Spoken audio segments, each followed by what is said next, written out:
Oke, baik, selamat malam semuanya. Sebentar saya izin untuk share screen.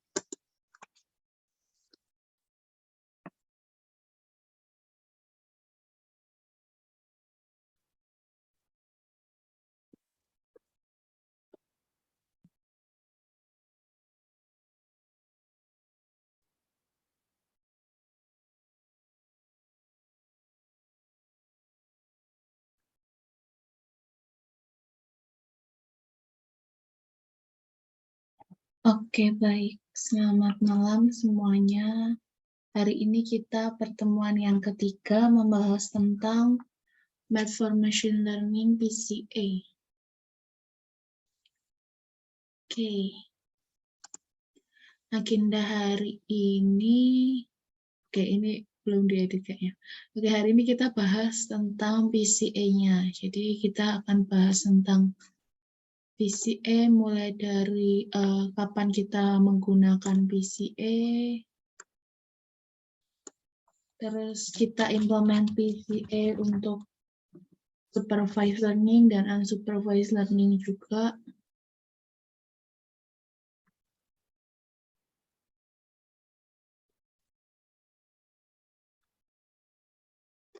Oke.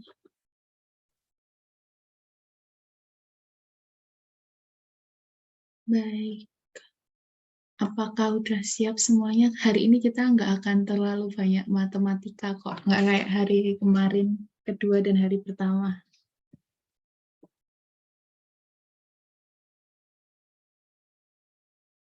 Oke, ini layar saya sudah terlihat kan ya?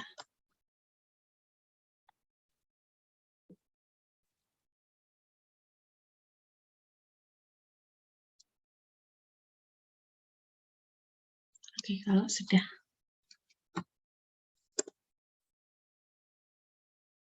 Oke, kita lanjut. Oke, recap. Kemarin kita udah bahas dot product. Kemarin kita juga bahas linear transformation. Terus juga ortogonal, gitu ya. Hari ini kita membahas langsung PCA-nya dan kapan kita pakai PCA-nya. Oke. Nah, learning objektifnya hari ini summarize PCA, terus write code that implement PCA, terus yang ketiga, access the priorities of PCA when applying to high dimensional data. Oke, yang pertama nih, apa sih itu PCA?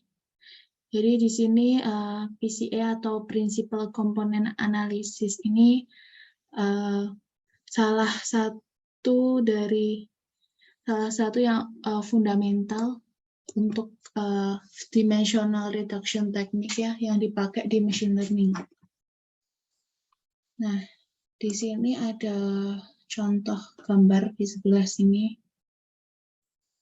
Jadi PCA itu menemukan lower dimensionality subspace ini yang garis ini disebut biasanya principal subspace. Terus dia mempertahankan varian sebanyak mungkin. Nah, nanti kita bicara ini tuh, yang dia akan mempertahankan varian sebanyak mungkin. Terus datanya itu yang biru nih, saat data yang biru ini diproyeksi ke subruang utama ini. Jadi orange ini yang subruang utamanya. Dia awalnya sih ya subspace-nya yang garis ini ya. Lower dimensional subspace itu yang garis ini. Gitu. Jadi dia mengurangi dimensi data dengan memproyeksikannya ke dalam subruang berdimensi lebih rendah. Disebut subruang utama. Nah, subruang berdimensi yang lebih rendah itu yang garis ini. Nah, untuk menerapkan PCA kita akan menggunakan beberapa konsep yang udah kita pelajarin sebelumnya ya. Kayak ada ini eigenstuff, ada variance, ada covariance juga. Oke, seperti itu PCA.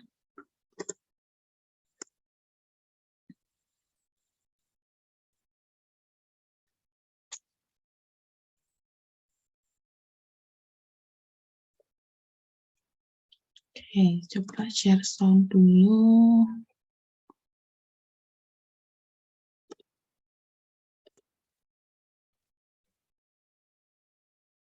Ini aku, waktu bahas.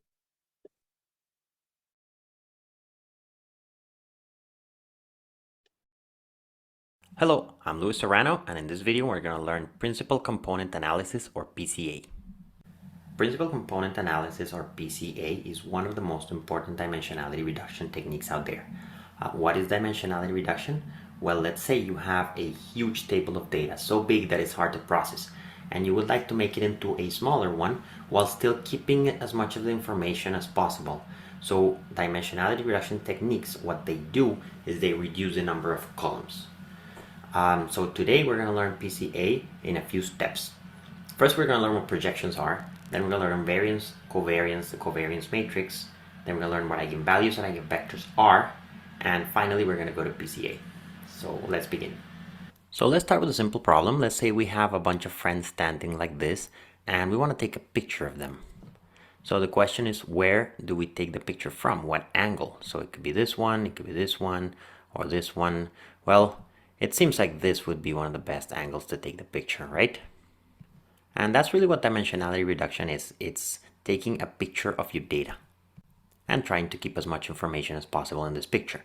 So when your data looks like this, then a picture of the data could be, for example, projecting it over this line. Then you get these points over here. Another one could be projecting it over this line. Now the question is, intuitively, which of the two projections seems better? Let's compare them. Put them side by side.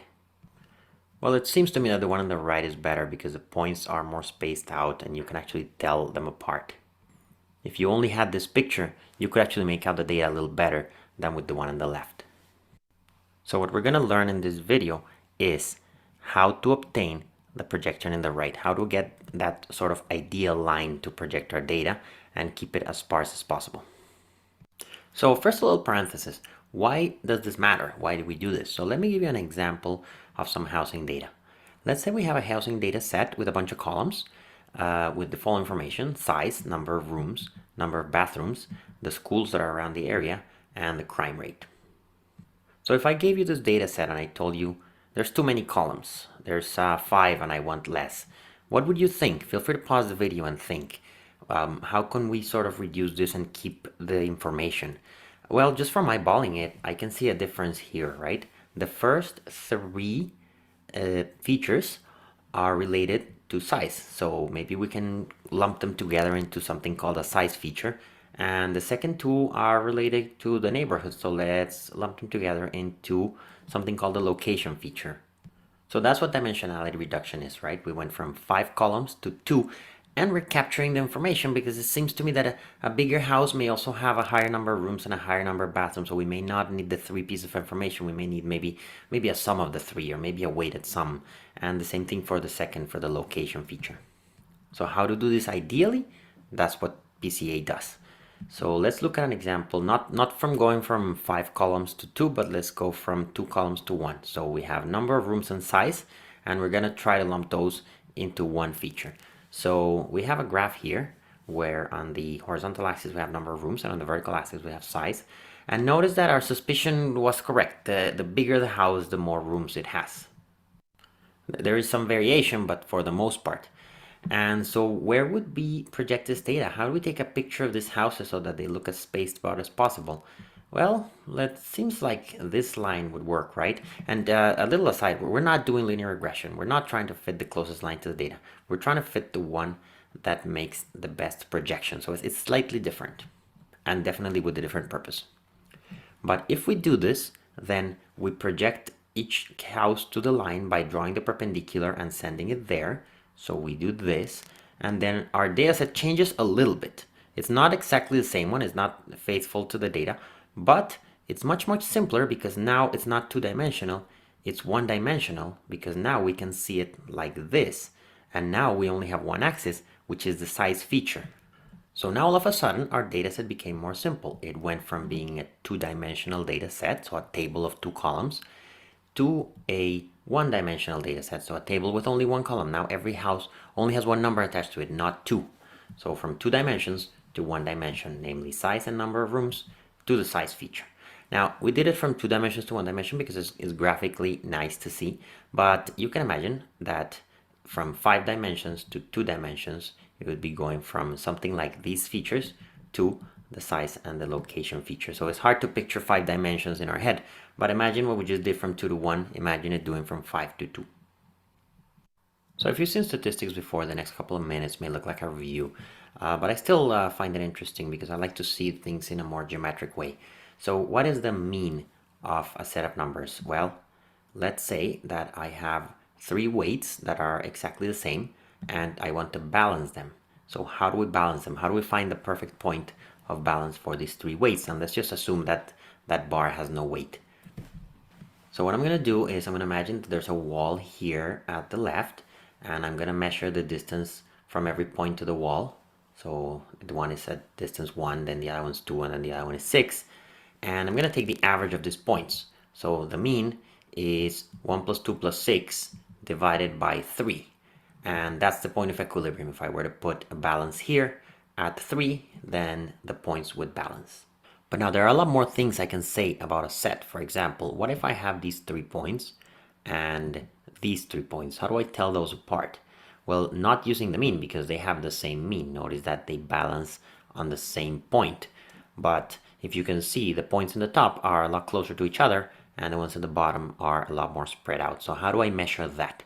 What I'm going to do is I'm going to take the distance from each point to the center. So the point in the left is a distance 1 from the center, the point in the right is a distance 1 from the center, and the point in the middle is this distance 0 from the center, because it's actually the center, is the point where the points balance. And the same thing in the bottom, except these are 5, 5, and 0. So the variance is you're going to add these numbers, but actually it's going to square them. And the reason we square them is because actually when you take a distance that goes towards the left, you're subtracting the coordinates, and then so you're going to get a negative number. So you square everything so you get everything positive. And so for the top you get 1 squared plus 0 squared plus 1 squared divided by 3, which is 2/3. And for the bottom one we get 5 squared plus 0 squared plus 5 squared divided by 3, which is 50/3. So it's much bigger. So this is basically a measure of how spread out is a set. So now we have what is the variance of the original set. Well, from the center, the point on the left is at distance 2, the next point is at distance 1, and the point on the right is at distance 3. So the variance is 2 squared plus 1 squared plus 3 squared divided by 3, the average of these squares. And so that is 14 divided by 3. So you can see that it makes sense, 14 divided by 3, because they're kind of spread out. Now the question is, what is the variance for a 2-dimensional data set? So when the set is in the plane, what do we mean by spread out? Well, 2 things we can do is ask how spread out it is in the horizontal direction and how spread out it is in the vertical direction. So basically we forget about the height and we send everything to the horizontal or x-axis and then calculate the variance of those points, which is the x variance, and then do the same thing by forgetting the x-coordinates, sending everything to the vertical axis, and now with those points we calculate the y variance. And then we have 2 numbers, the x variance and the y variance, and they should tell us well how spread out is a set. However, there are some technicalities. Let's look at this set and let's look at this set. What are the x and y variances of those 2? Well, let's calculate the x variance, and let's say these distances are 2. So it's going to be 2 squared plus 0 squared plus 2 squared divided by 3, which is 8 divided by 3. And what's the y variance? Well, it's, if the distances are 1, then it's 1 squared plus 0 squared plus 1 squared divided by 3, which is 2/3. So those 2 sets have the same x variance and the same y variance, but they're fundamentally very different. So how do we tell those 2 apart? Can we have a third metric that tells us that these 2 are different? And the answer is yes, and that's going to be covariance.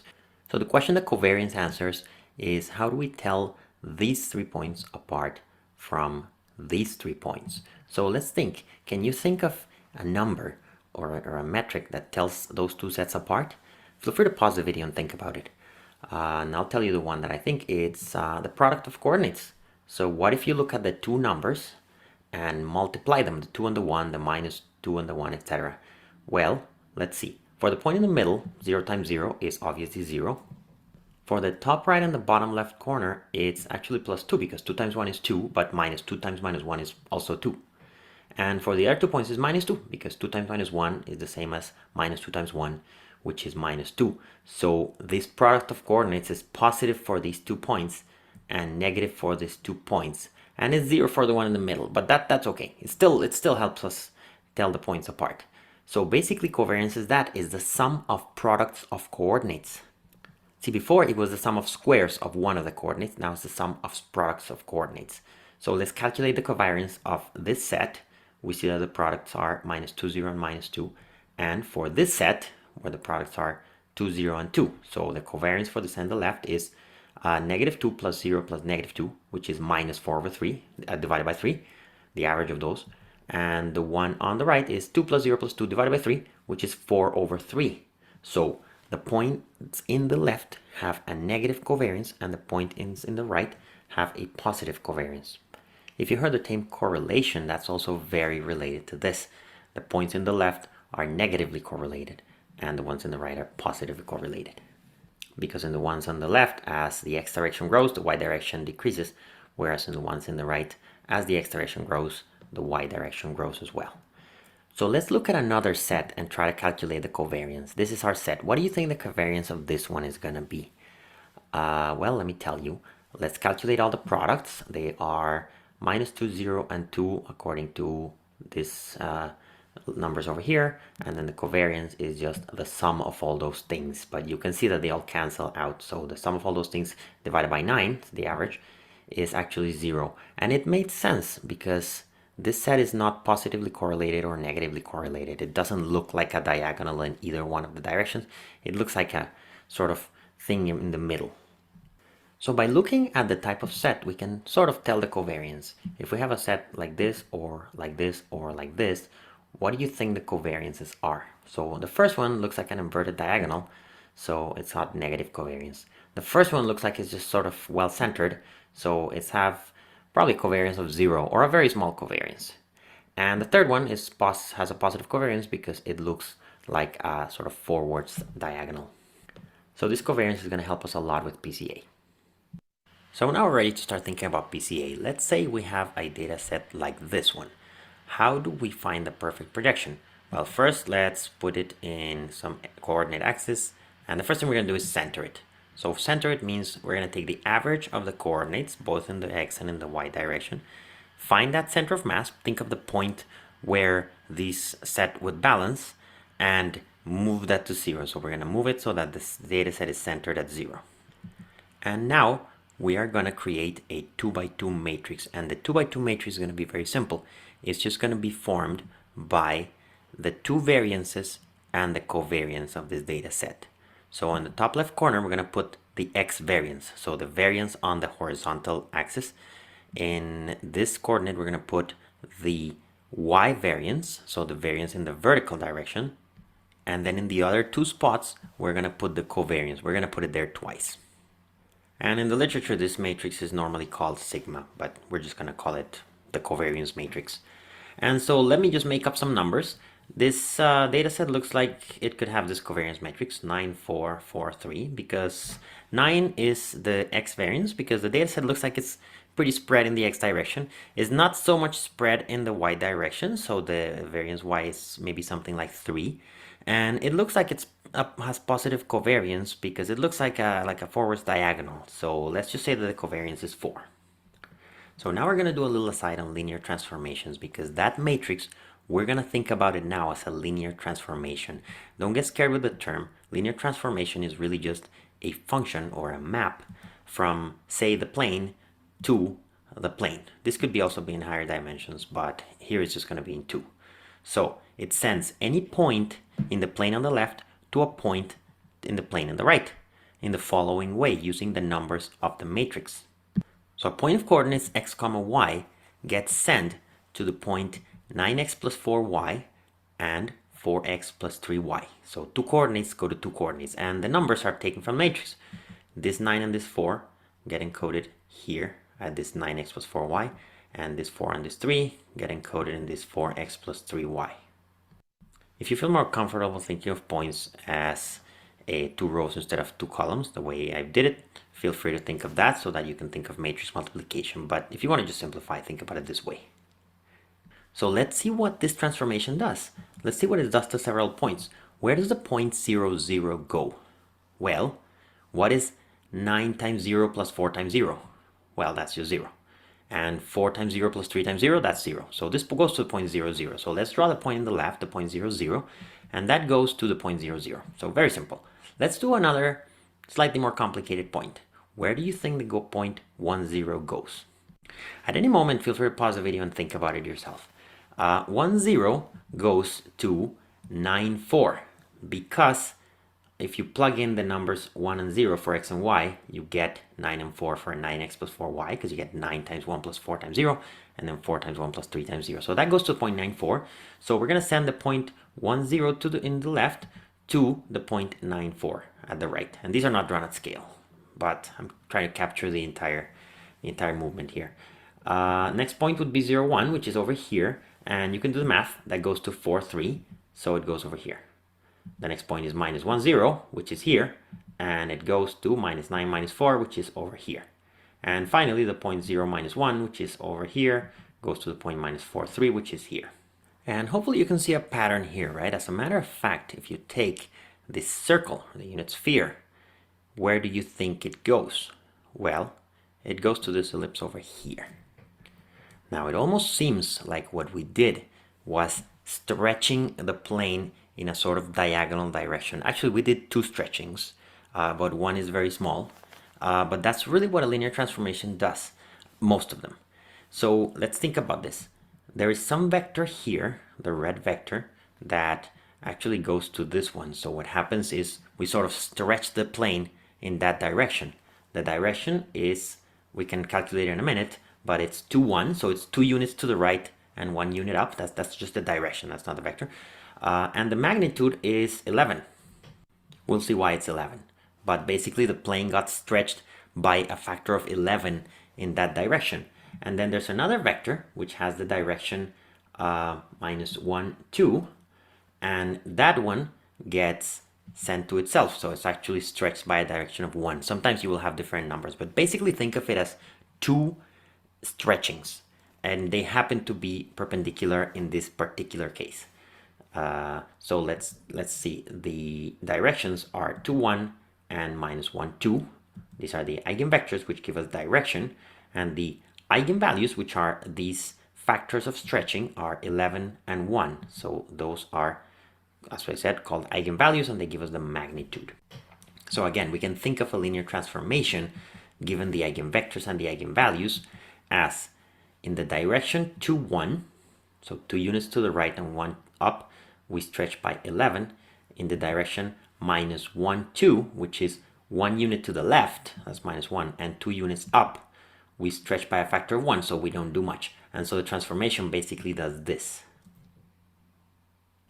So notice that these two vectors are very special because an average vector, so anything that goes like in this direction, for example, I'm just drawing a random vector, goes to some other thing.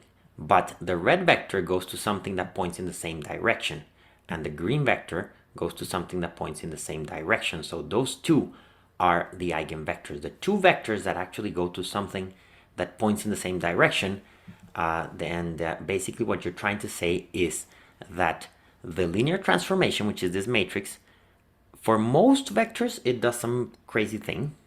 But for two particular vectors, applying it to the vector v is the same as multiplying that vector v by a number, right? So it's scaling and it's sending in the same direction. So these are the eigenvectors, the red and the green vector, and this value is the eigenvalue.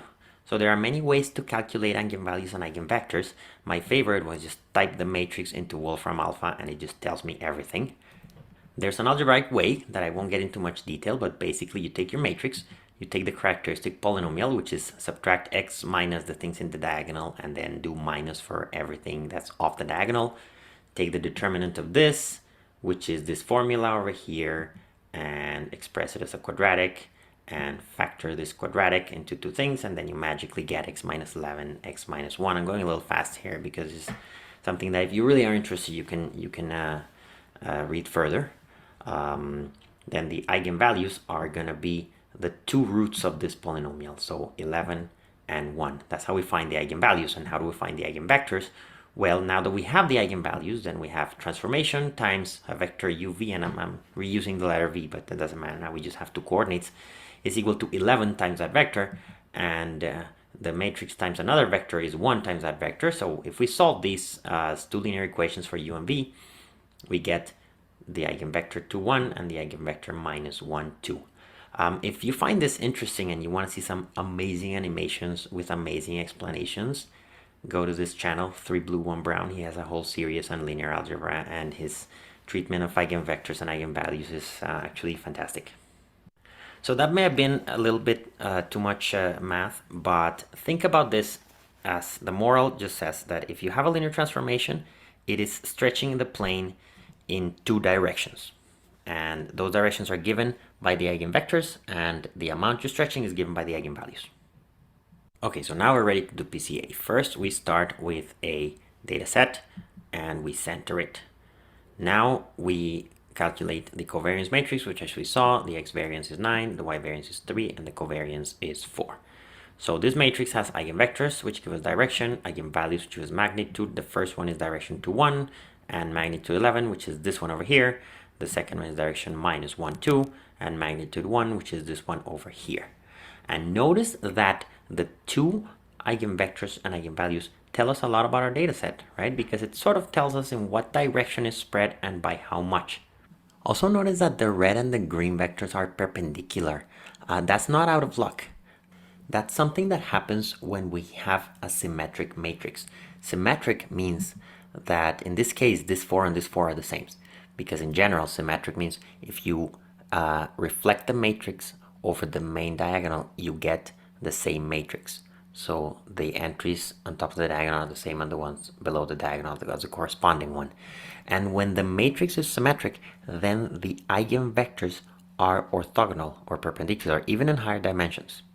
Another thing that is pretty lucky is that the transformation is actually two stretchings. This also doesn't happen all the time. Some transformations are rotations or different things, and that's because sometimes the eigenvalues are imaginary numbers or complex numbers. In this case, they are real, which is also something that happens when the matrix is symmetric. So because covariance matrices are always symmetric, because that's how we built them, we put the entry on top and on the bottom. That 4, we repeated it. So in this particular case of covariance matrices, they always have very nice eigenvalues and eigenvectors that are perpendicular. So what we're gonna do is we have summarized our data set as the red vector and the green vector. And what we're gonna do is we're gonna say, okay, which one is more important? Which one do you think is more important? Well, the one with the largest eigenvalue, right? One of them matters 11 times the other one. So let's say the 11th one wins and the other one gets the boot. So we delete everything that's green and only care about what's red. And what does that mean? Well, that means we're going to consider this entire line and we're going to project everything into this line. And that is the projection. That is the picture of the data set. And let's see what we did. What we did is we turned our two-dimensional data set into this one-dimensional data set. And because we picked projecting over the eigenvector with the highest eigenvalue, that means we project over the axis that carries the most amount of information. Okay, so now we're finally ready for the big picture of PCA. Are you ready? We start with a large table of data with lots of rows and lots of columns. In this case, we're going to say 5 columns, but you're going to see how this works in general. So this gets plotted in a 5-dimensional plot. I can't draw in 5 dimensions, but this is my best sort of imaginary representation of how things would work in 5 dimensions with 5 axes.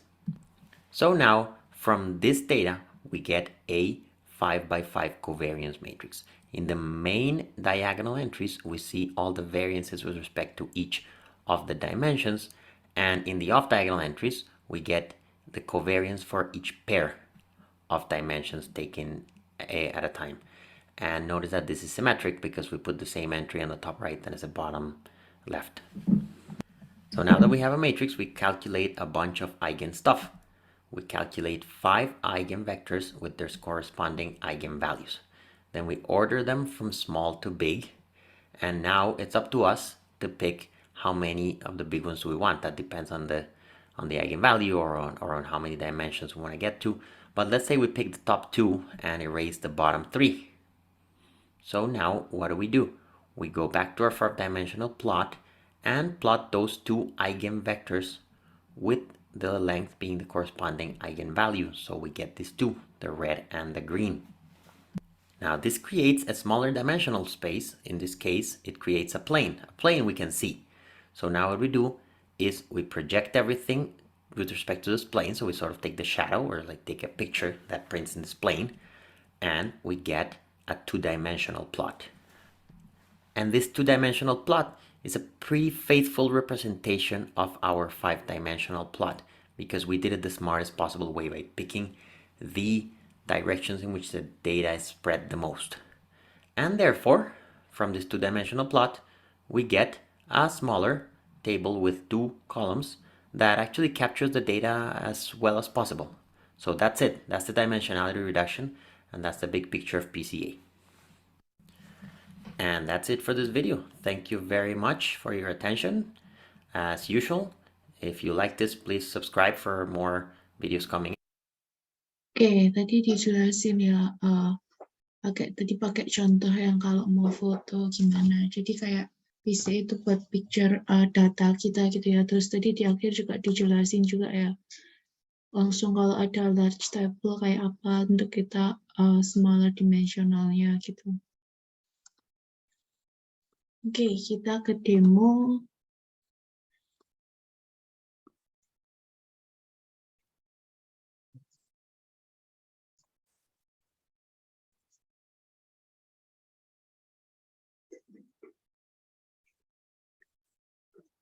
Oke, di sini kita demonya PCA from scratch using scikit-learn ya, scikit-learn. Oke, kita load dulu semua package-nya, kita load dulu.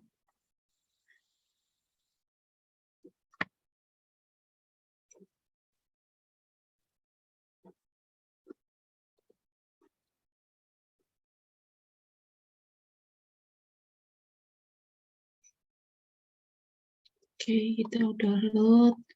Terus di sini data preparation. Oke, PCI work best when features are normally distributed and have low multi-collinearity. Because PCA is performing rotation in n-dimensional space, we typically need to standardize our data. Essentially, we are reducing the space that our data occupy in higher dimensions by standardizing the distribution or scaling the range of value down to 0,1.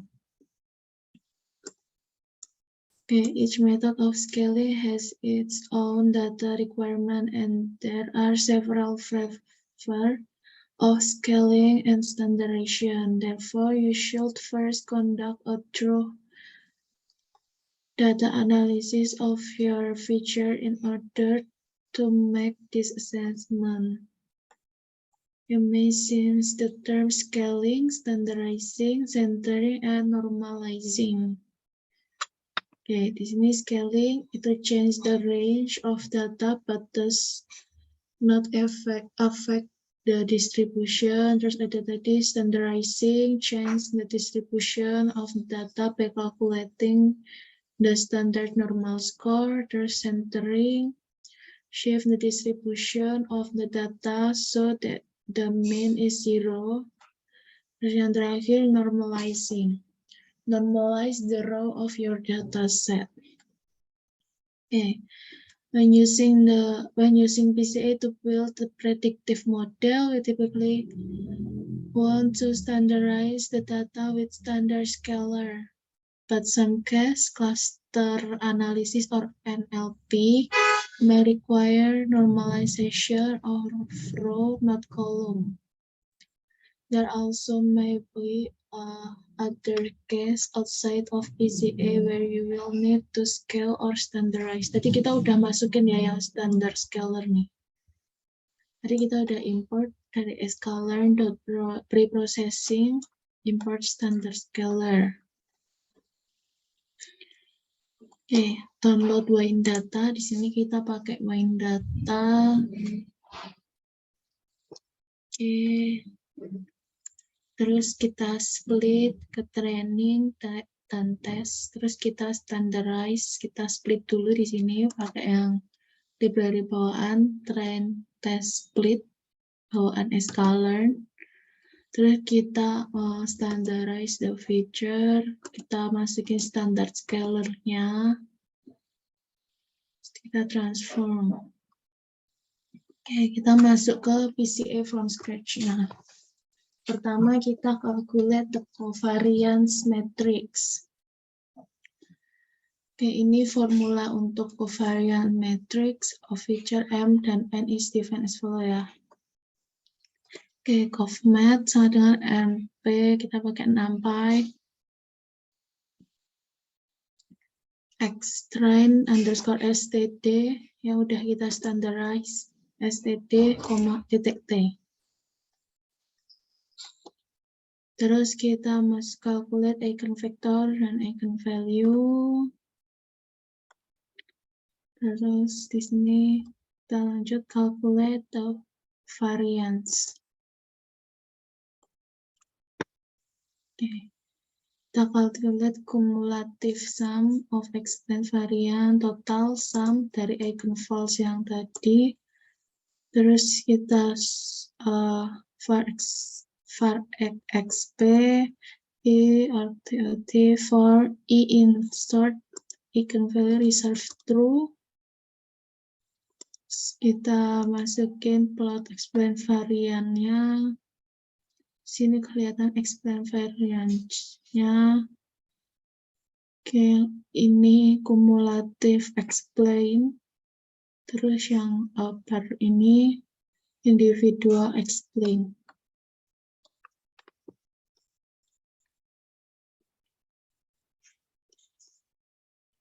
Okay, using PCA, we can see the explained variance of each component. Jadi ya yang kumulatif sama individual. Kita bisa lihat hasil visualisasinya. The most variance is explained by the first principal component and drops of around 4 PC. Okay, we can also see that the cumulative explained variance hits approximately 90% with 8 PC. Di sini ya. Ini yang 8, yang 4 tadi. Jadi dia kita bisa lihat kumulatif yang garis yang kumulatif itu cumulative explain varian itu hits approximately 90%. Tuh.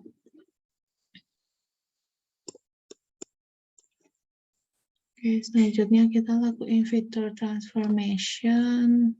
Vectors have successfully decomposed the covariance matrix into eigenvector and eigenvalue. Let's now transform the Wayne dataset onto the new principal component access. We will sort the eigenpairs by descending orders of the eigenvalue construct of projection matrix from the selected eigenvector and use the projection matrix to transform the data onto the lower dimensional subspace. Oke, yang tadi ya, yang dibahas di sini, yang lower dimensional subspace, itu yang garis ini, kita mau bikin itu projection. Terus by sorting the eigenpairs, vector, and their value, we can project the data into the lower dimensional space. Di sini kita bikin list dari eigenvalue sama eigenvector tuples. Terus kita sort eigenvalue sama eigenvector tuples tadi dari yang tertinggi ke yang terendah. Di matrix W. And the result is 13 kali 2 projection matrix that is created from the top two eigenvectors. We can now use the projection matrix way to map any sample X to its two-dimensional vector sample X accent. Terus kita project data untuk PC1 dan PC2, X-line, PCA, X-line standard, yang STD yang udah di standardize, dot, KW, colors, red, blue, green, marker as XO. Oke.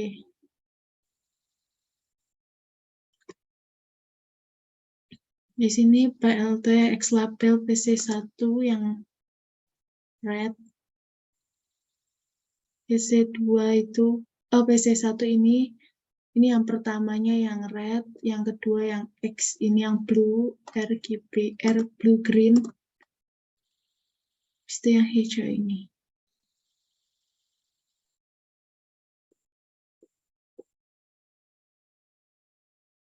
That is how you can implement PCA from scratch using covariance matrix. Itu pakai covariance matrix. Terus di sini menggunakan sklearn. Although the verbose approach in the previous subsection help us to follow the inner working of PCA, we will now discuss how to use the PCA class implement in sklearn. Bikin PCA and komponennya non-X-train PCA, PCA V-transform, X-train standardize, terus var expression, PCA explain, variance ratio, var EXP, NP, consum, kumulatif ya, consum X, kita plot. Terus di sini kelihatan kumulatif explain-nya kayak yang tadi di atas. Tapi di sini kita pakai sklearn. Terus kita initialize PCA-nya. Di sini n komponennya 3. Fit the transformation data, extract PCA. Oke, kita color-nya red, blue, green. Oke, hasilnya kayak gini kalau kita pakai sklearn. Kalau yang tadi kita pakai yang covariance matrix, jadi from scratch using covariance matrix. Terus kalau yang di bawah tadi kita pakai yang ini ya, sklearn. Oke.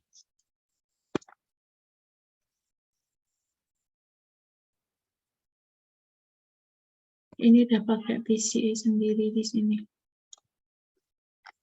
Jadi kita udah pakai PCA langsung.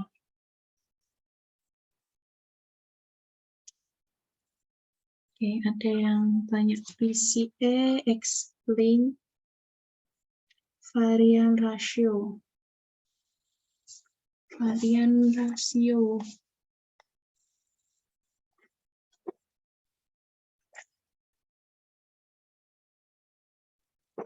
Oh, ini ya. Itu nilainya apa?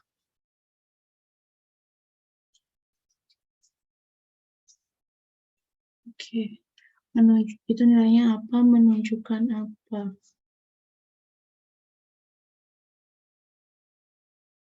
Kalau rasio itu setahuku tuh hasil dari yang ini eigenvalue dibagi total atau eigenvalue dibagi total eigenvalue atau ya?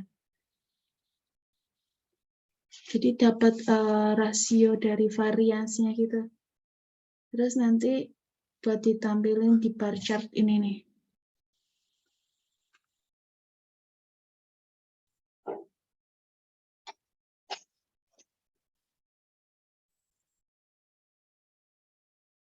Print _xp. Oke, bentar. Yang var ya.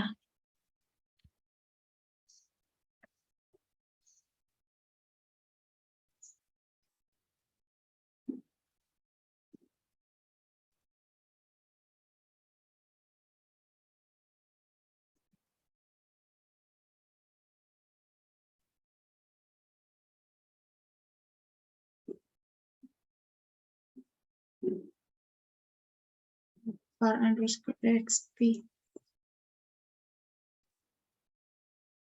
Yang ini nih 3,08. Jadi mana 3,06 ya? Ini 1,8. 1,1.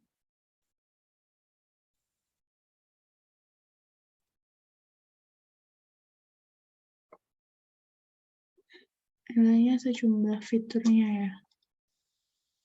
Iya, tuh 2, 3.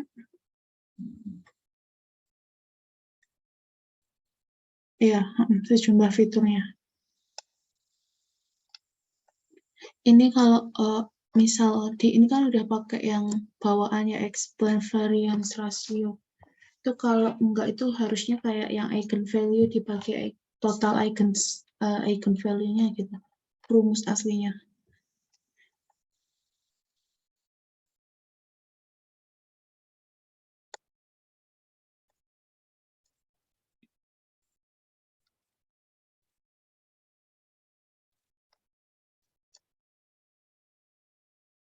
Nah nih, dibagi total.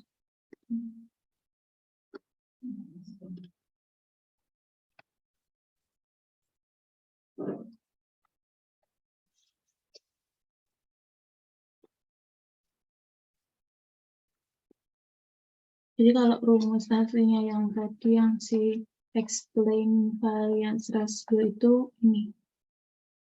Eigenvalue dibagi total eigenvalue-nya. Kalau yang ini udah pakai yang bawaan. PCA dot.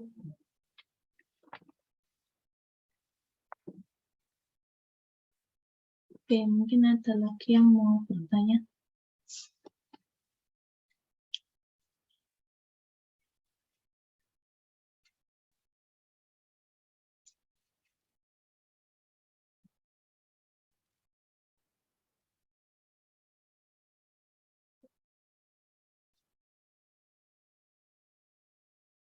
Itu ngecek explain varian, explain rasio sebelum di fit ya.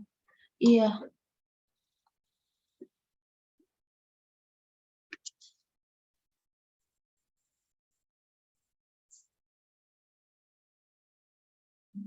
Jadi sebelum dimasukin ke PCA-nya gitu, ke teknik PCA yang kita mau masukin gitu, itu kita harus bikin datanya kayak gini dulu gitu.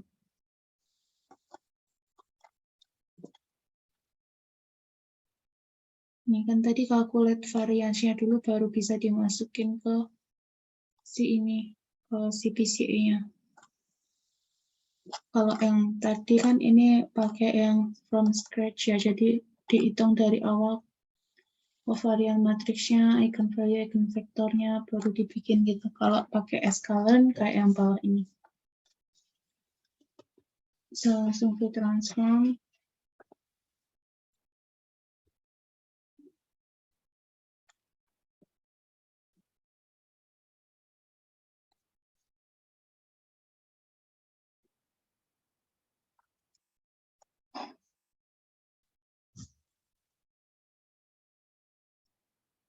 Oke. Story dari grafiknya. Ntar kita print sekalian si cover X-nya ya.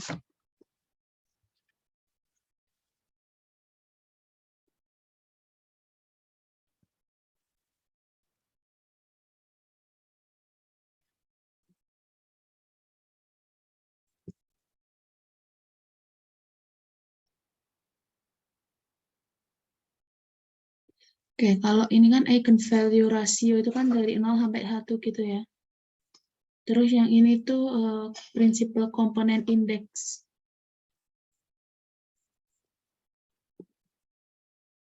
Tuh, ini principal component index-nya.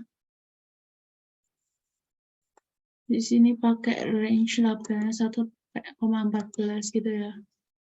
Nah, kalau yang bawah ini rasio yang didapat dari eigenvalue-nya dibagi total eigenvalue-nya.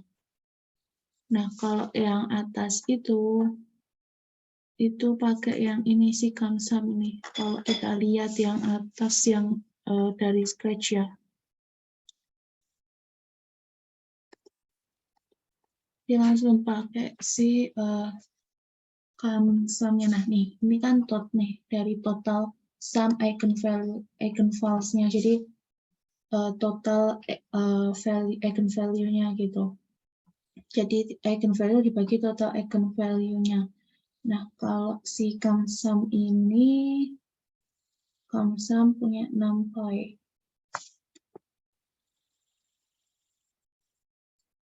Kayaknya aku lumayan lupa yang kamsam nih. Bentar. Kita lihat return cumulative sum. Oke, jadi dia nge-return cumulative sum.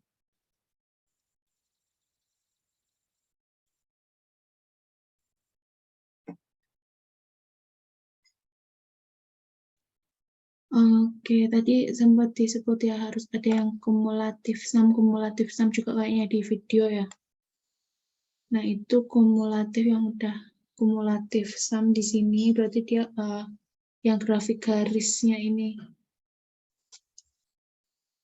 Terus di situ ditulis kita bisa selain variance dari setiap komponennya. The most variance is explained by the first principal component and drops off around 4 PC. Nah, ini yang 4 PC.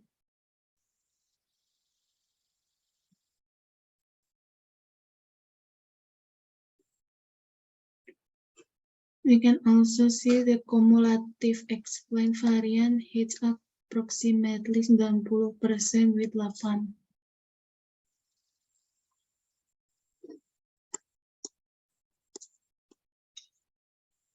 Yang dari yang 4, yang 8 itu hits approximately 90% dengan yang 8 ini.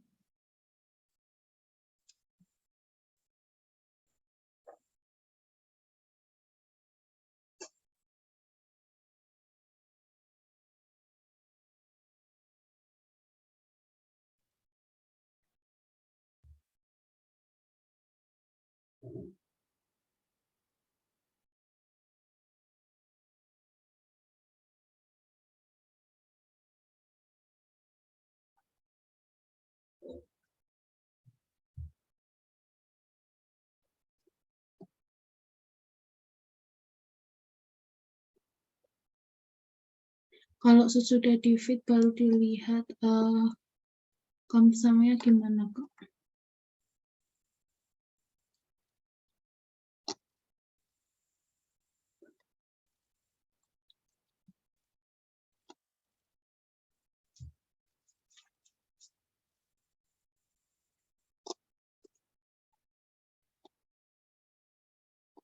Kalau dilihat dari yang bawah lagi, dia nggak ada yang manggil sih kamsamnya sih.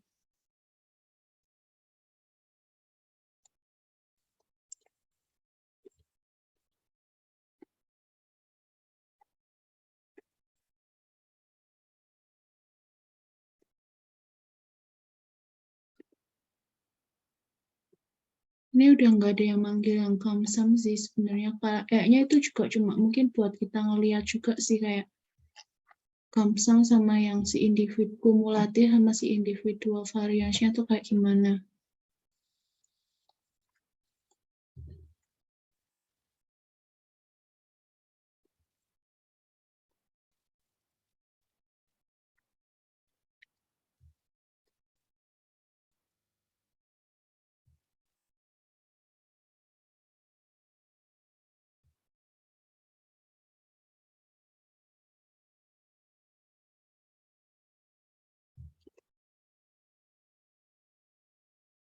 Kita coba.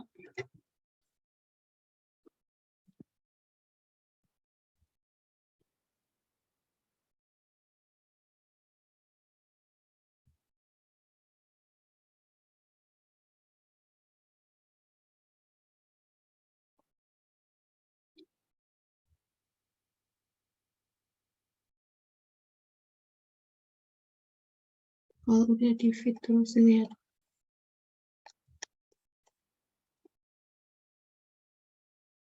Oke, bentar. Kita coba.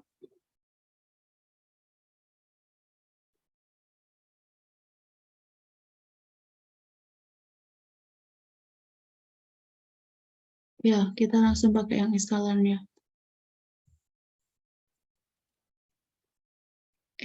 Nggak bisa dan yang ini. Karena kan itu dari atas ya. Nih, sama aja hasilnya.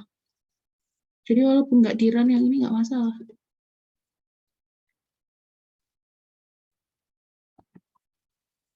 Karena yang di bawah nggak dipanggil lagi si atas tadi.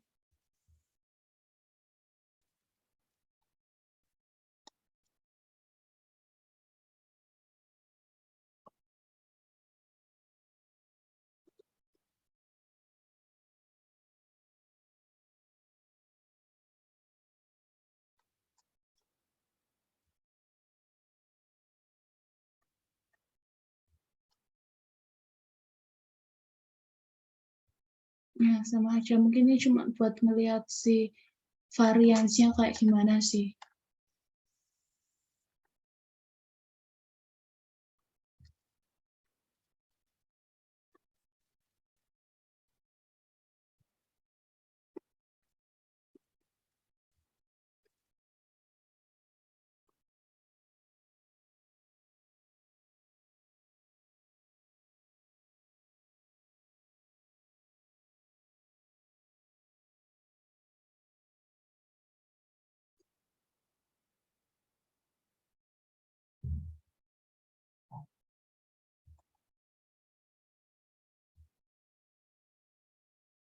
Oke, bentar.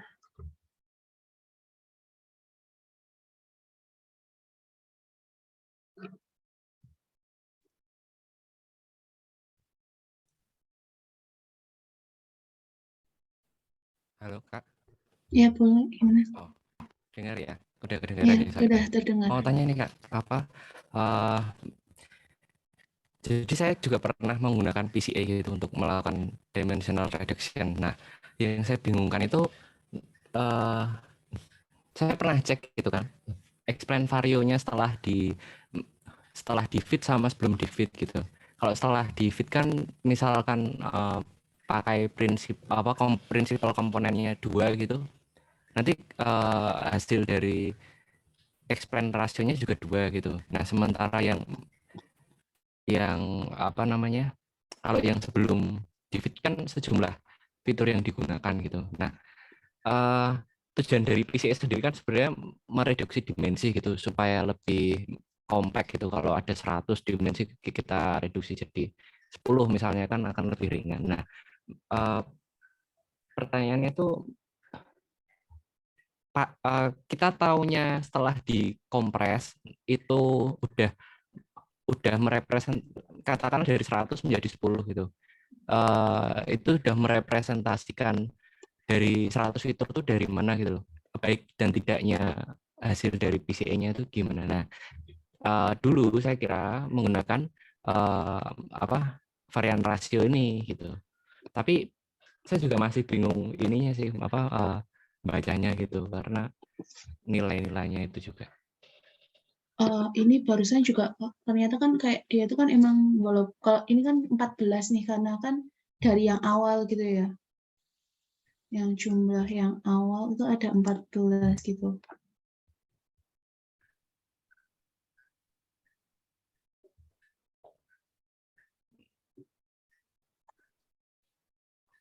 Kalau setelah di fit, scalarnya tadi variabelnya ditaruh di mana tuh? Nah, kalau ini kan 14 karena yang awal gitu ya. Nah, Terus setelah di fit,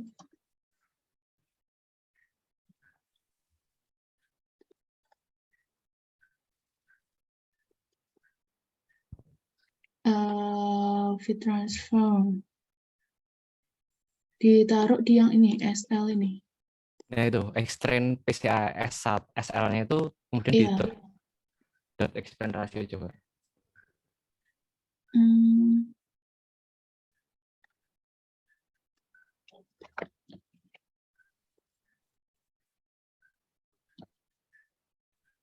eh,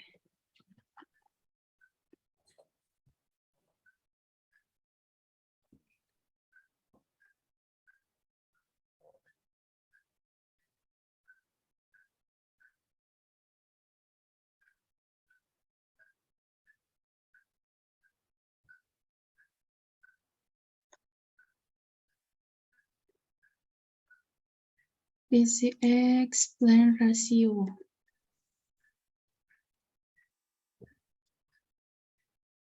PCA-nya diganti yang extrain underscore apa tadi? Yang SL tadi ya? Kayaknya ini bawaan nggak sih? Ini bawaannya PCA nggak sih? Itu bawaannya PCA. Bentar. Kalau yang di Itu kan sebelumnya itu pakai, iya, itu bawaan. Karena ini yang bawaan maksudnya yang mana? si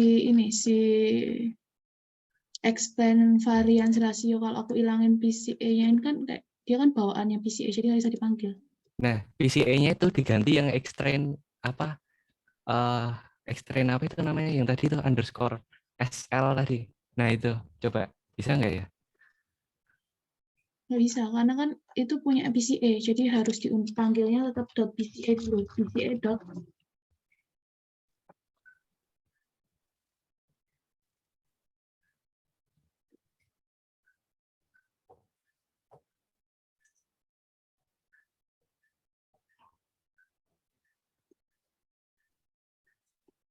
Oke, sebentar.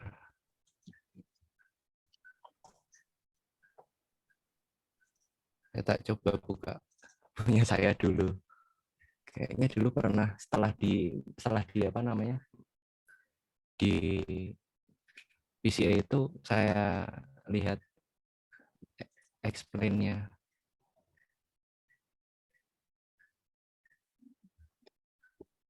The single shape.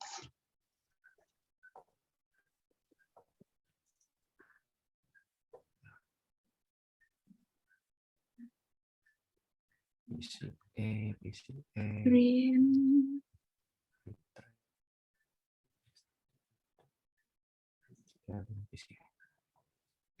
Kalau si ini udah dapet 3, karena langsung ketiga gini kan. Dia kan Pak PCA udah di 3 nih. Komponennya udah 3. Terus waktu kita transform yang ini, langsung keluarnya hasilnya 3 gitu kan. Ah iya maksudnya itu. Yang ini kan. Itu kan hasil dari setelah dikompresi gitu kan. Iya, ini hasil Nah, setelah dikompresi. itu menunjukkan gimana gitu loh. Biar tahu kalau apakah udah merepresentasikan dikompres dengan kalau itu kan tiga dimensi kan. Apakah sudah merepresentasikan dari 14 itu udah pasti bagus atau gimana itu gitu. Saya bingungnya dulu gitu sih. Oke, nanti kita lihat ya, karena nanti ada yang improve akurasi yang buat PCA-nya. Code yang kedua, nah yang ini. Oke. Improve yang akurasinya. Oke, ya, makasih Kak. Oke.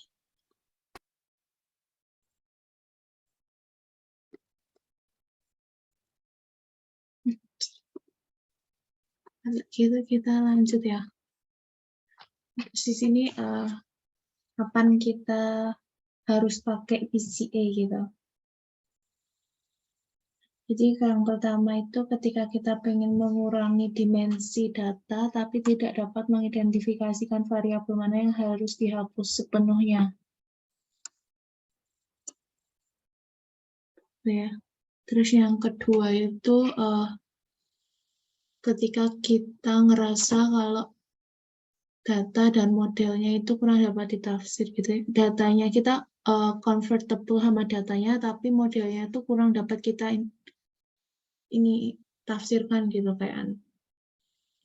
Terus yang ketiga itu ketika kita ingin memastikan variabel kita itu independen satu sama lain. Kita baru pakai PCA. Nah, step-step di PCA itu ada 5. Terus standardize the high dimensional data, terus kita calculate covariance matrix, terus calculate eigenvector, eigenvalue, dan covariance matrix. The eigenstuff tadi ya, eigenvector dan eigenvalue, eigenstuff. Terus choose the eigenvector associated with the m largest eigenvalue to be the basis of the principal subspace. Terus orthogonal projection of data on the principal axis. Oke, ini step-step untuk PCA-nya.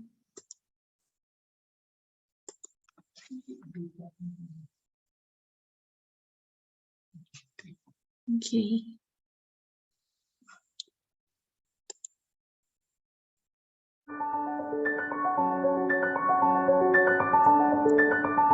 Tired of wasting time?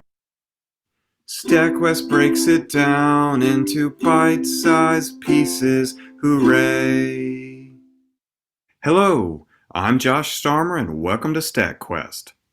In this StatQuest, we're going to go through Principal Component Analysis, PCA, one step at a time using Singular Value Decomposition, SVD. You'll learn about what PCA does, how it does it, and how to use it to get deeper insight into your data. Let's start with a simple data set. We've measured the transcription of 2 genes, gene 1 and gene 2, in 6 different mice.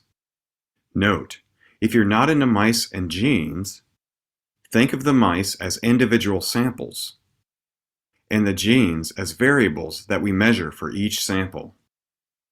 For example, the samples could be students in high school and the variables could be test scores in math and reading. Or the samples could be businesses, and the variables could be market capitalization and the number of employees. Okay, now we're back to mice and genes, because I'm a geneticist and I work in a genetics department. If we only measure one gene, we can plot the data on a number line. Mice 1, 2, and 3 have relatively high values, and mice 4, 5, and 6 have relatively low values. Even though it's a simple graph, it shows us that mice 1, 2, and 3 are more similar to each other than they are to mice 4, 5, and 6. If we measured 2 genes, then we can plot the data on a 2-dimensional XY graph. Gene 1 is the x-axis and spans one of the 2 dimensions in this graph. Gene 2 is the y-axis and spans the other dimension. We can see that mice 1, 2, and 3 cluster on the right side, and mice 4, 5, and 6 cluster on the lower left-hand side. If we measured 3 genes, we would add another axis to the graph and make it look 3D, i.e., 3-dimensional. The smaller dots have larger values for gene 3 and are further away. The larger dots have smaller values for gene 3 and are closer. If we measured 4 genes, however, we can no longer plot the data. 4 genes require 4 dimensions. Wah, wah. So we're going to talk about how PCA can take 4 or more gene measurements, and thus 4 or more dimensions of data, and make a 2-dimensional PCA plot. This plot will show us that similar mice cluster together.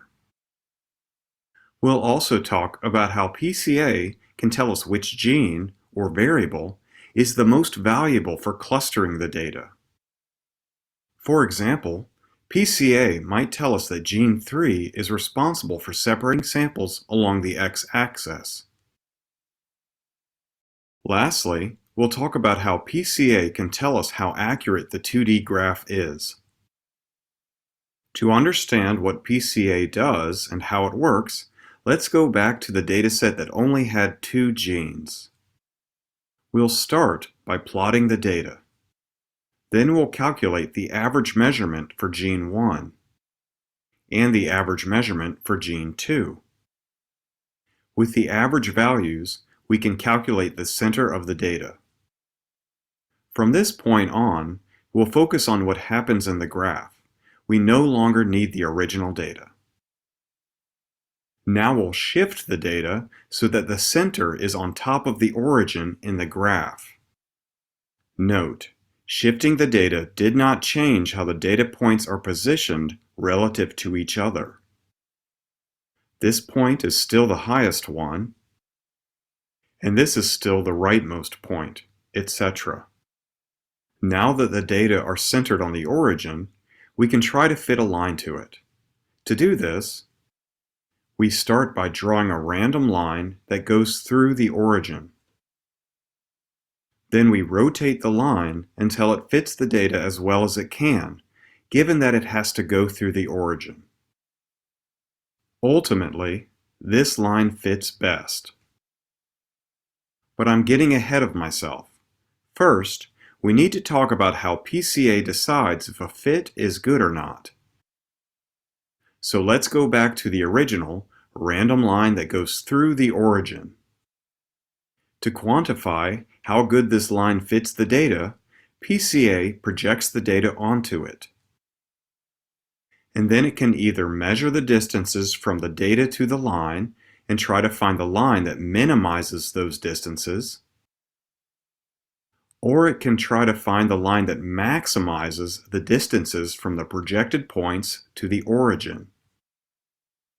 If those options don't seem equivalent to you, we can build intuition by looking at how these distances shrink when the line fits better, while these distances get larger when the line fits better. Now, to understand what is going on in a mathematical way, let's just consider one data point. This point is fixed, and so is its distance from the origin. In other words, the distance from the point to the origin doesn't change when the red dotted line rotates. When we project the point onto the line, we get a right angle between the black dotted line and the red dotted line. That means that if we label the sides like this, A, B, and C, then we can use the Pythagorean theorem to show how B and C are inversely related. Since A, and thus A squared, doesn't change, if B gets bigger, then C must get smaller. Likewise, if C gets bigger, then B must get smaller. Thus, PCA can either minimize the distance to the line or maximize the distance from the projected point to the origin. The reason I'm making such a fuss about this is that, intuitively, it makes sense to minimize B and the distance from the point to the line. But it's actually easier to calculate C, the distance from the projected point to the origin. So PCA finds the best fitting line by maximizing the sum of the squared distances from the projected points to the origin. So, for this line, PCA projects the data onto it and then measures the distance from this point to the origin. Let's call it D sub 1. Note, I'm going to keep track of the distances we measure up here. And then PCA measures the distance from this point to the origin. We'll call that D2. Then it measures D3, D4, D5, and D6. Here are all 6 distances that we measured. The next thing we do is square all of them. The distances are squared so that negative values don't cancel out positive values. Then we sum up all these squared distances. And that equals the sum of the squared distances. For short, we'll call this SS distances, or sum of squared distances. Now we rotate the line, project the data onto the line, and then sum up the squared distances from the projected points to the origin. Get Woody Dairy Milk Pickable!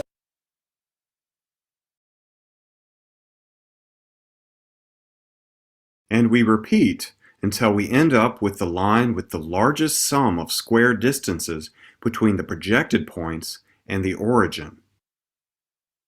Ultimately, we end up with this line. It has the largest sum of squared distances.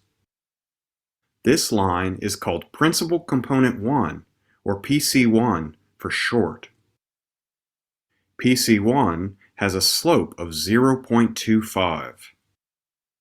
In other words, for every 4 units that we go out along the gene 1 axis, we go up 1 unit along the gene 2 axis.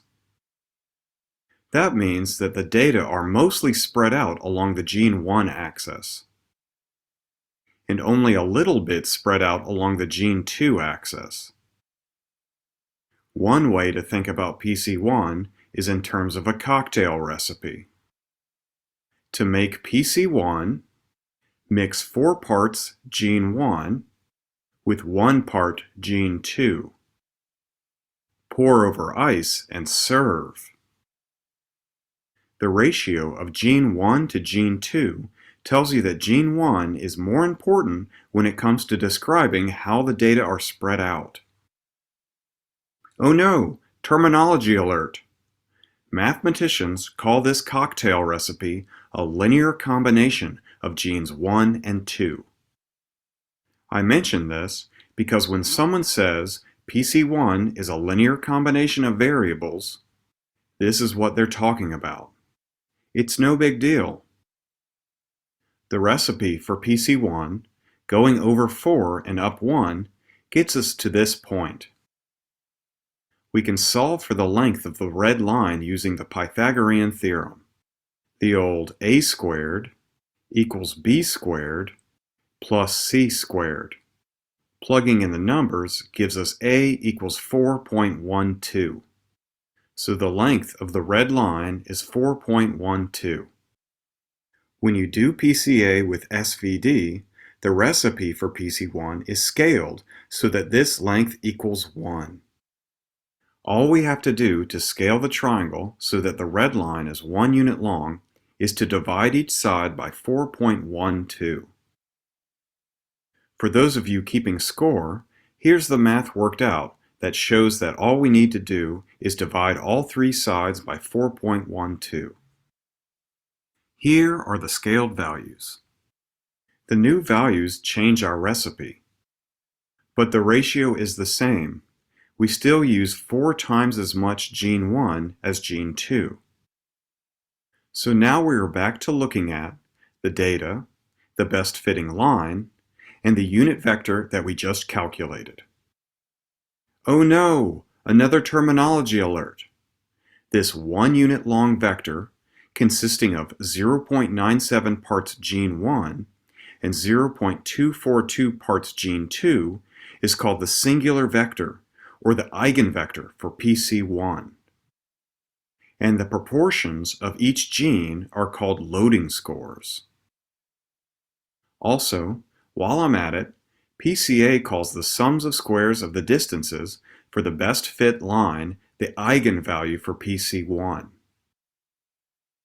And the square root of the eigenvalue for PC1 is called the singular value for PC1. Bam! That's a lot of terminology. Now that we've got PC1 all figured out, let's work on PC2. Because this is only a two-dimensional graph, PC2 is simply the line through the origin that is perpendicular to PC1, without any further optimization that has to be done.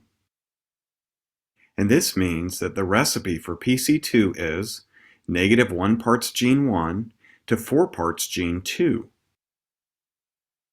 Ini aku. Waktu bahasa Inggris aku masih pas. If we scale everything so that we get a unit vector, the recipe is -0.242 parts gene 1 and 0.97 parts gene 2. This is the singular vector for PC2, or the eigenvector for PC2. These are the loading scores for PC2. They tell us that in terms of how the values are projected onto PC2, gene 2 is 4 times as important as gene 1. Lastly, the eigenvalue for PC2 is the sum of squares of the distances between the projected points and the origin. Hooray!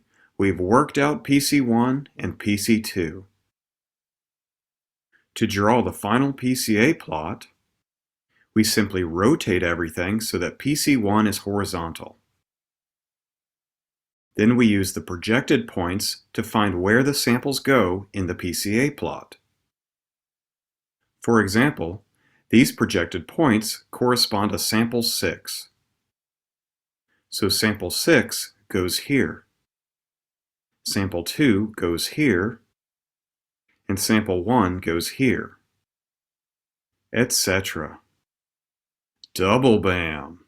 That's how PCA is done using singular value decomposition. Okay, one last thing before we dive into a slightly more complicated example. Remember the eigenvalues? We got those by projecting the data onto the principal components, measuring the distances to the origin, then squaring and adding them together. We can convert them into variation around the origin by dividing by the sample size minus 1. For the sake of this example, imagine that the variation for PC1 equals 15 and the variation for PC2 equals 3.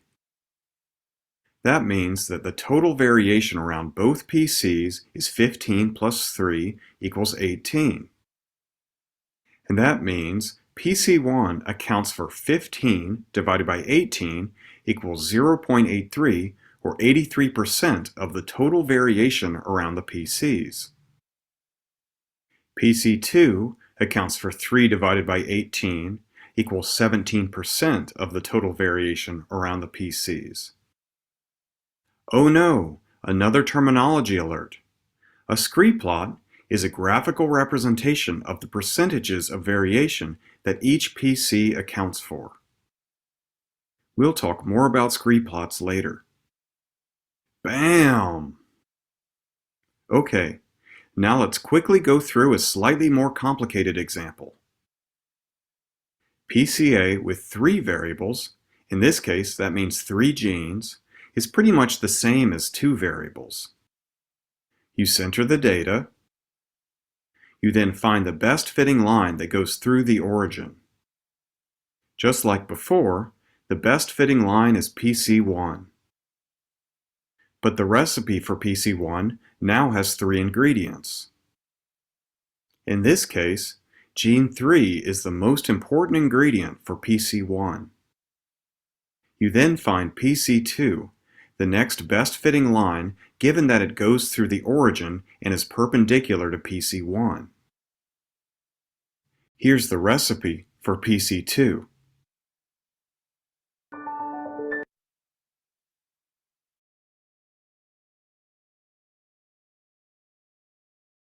In this case, gene 1 is the most important ingredient for PC2. Lastly, we find PC3, the best fitting line that goes through the origin and is perpendicular to PC1 and PC2. If we had more genes, we just keep on finding more and more principal components by adding perpendicular lines and rotating them. In theory, there is one per gene or variable, but in practice, the number of PCs is either the number of variables or the number of samples, whichever is smaller. If this is confusing, don't sweat it. It's not super important, and I'm going to make a separate video on this topic in the next week. Once you have all the principal components figured out, you can use the eigenvalues, i.e., the sums of squares of the distances, to determine the proportion of variation that each PC accounts for. In this case, PC1 accounts for 79% of the variation. PC2 accounts for 15% of the variation, and PC3 accounts for 6% of the variation. Here's the scree plot. PC1 and PC2 account for the vast majority of the variation. That means that a 2D graph using just PC1 and PC2 would be a good approximation of this 3D graph, since it would account for 94% of the variation in the data.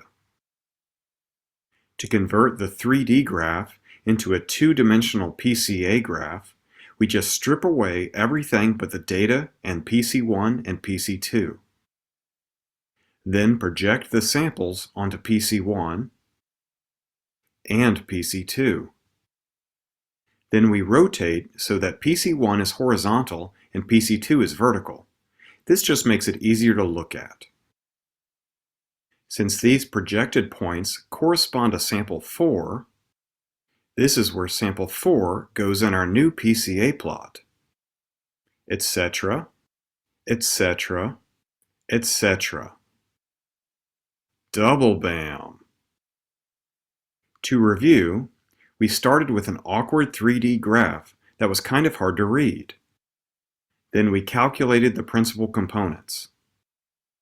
Then, with the eigenvalues for PC1 and PC2, we determined that a 2D graph would still be very informative.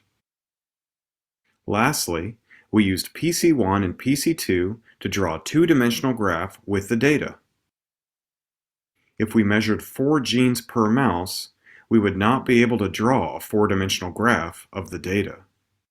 Wah wah. But that doesn't stop us from doing the PCA math, which doesn't care if we can draw a picture of it or not, and looking at the scree plot.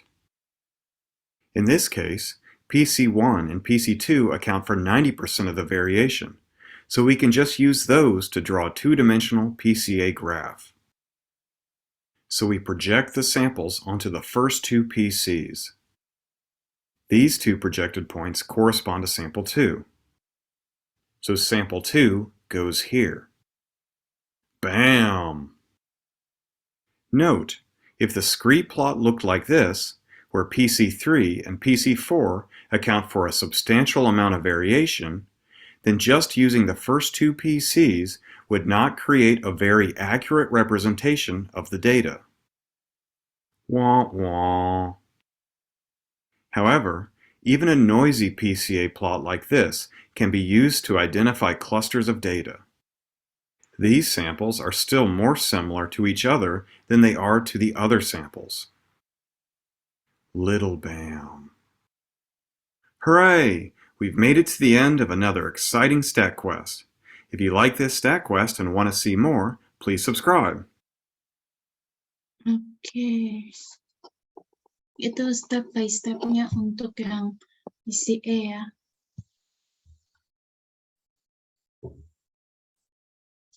Oke, kita demo untuk yang supervised learning, itu yang improve accuracy ini. Model classification, jadi dia supervised learning ya, model classification. Sini kita pakai yang breast cancer Wisconsin dataset.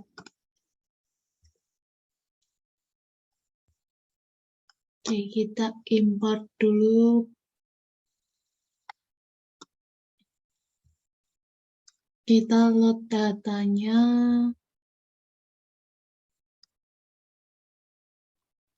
Oke, terus di sini ada number of feature-nya 30, number of sample-nya 569, number of label-nya ada 2.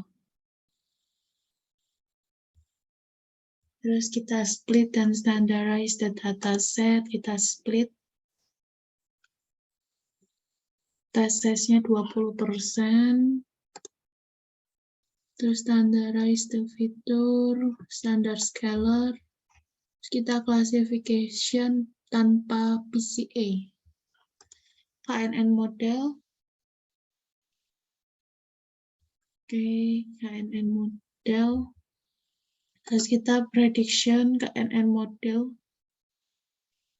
.predict. Terus di sini model akurasi without PCA-nya 0,97, jadi 97% tanpa PCA. Tapi kita harus pakai semua fitur untuk mendapatkan akurasi 97% gitu ya. Di sini classification-nya pakai PCA gitu. Nah, ini kita pakai PCA and komponennya non. Oke, pakai yang tadi var operation. Oke, ini yang sama kayak yang tadi. Kita bisa lihat yang atas itu kumulatifnya, yang bawah itu yang individual explain-nya.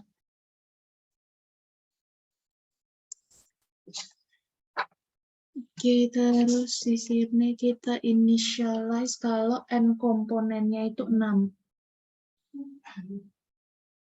Gitu ya. Kalau tadi kayaknya cuma sampai 3 gitu ya. Nah, ini kalau yang tadi di video cuma sampai 3. Nah, kalau kita ini 6, terus KNN model PCA, KNN classifier, terus KNN model PCA, KNN model PCA dot fit, extrain PCA sama ya train. Kita prediction akurasinya. Nah, di sini kita dapat 98%. Jadi kita dapat lebih besar dari yang tadi ya, 97%. Di sini kita 98% cuma dengan pakai 6 fitur ini. Jadi pakai PCA itu kita bisa improve ininya, akurasinya. Kayak gini kalau untuk yang kelihatan perbedaannya gitu ya. Oke.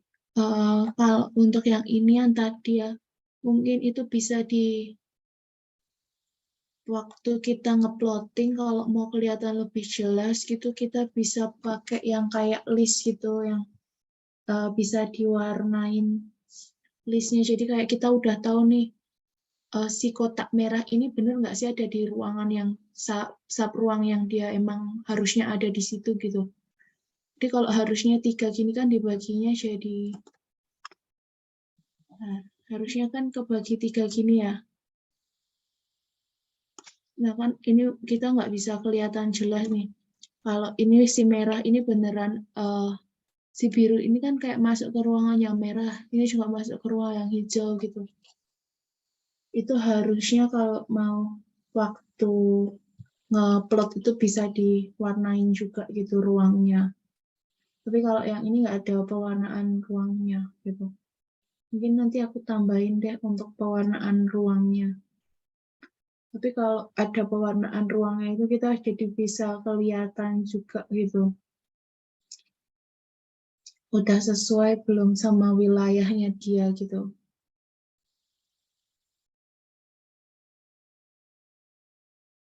Oke, gitu. Mungkin ada yang mau bertanya. Takutnya nanti ini ada yang kayak, kalau ini kayak bisa salah mengklasifikasi nih. Yang biru ini kan terlalu masuk yang ke hijau nih.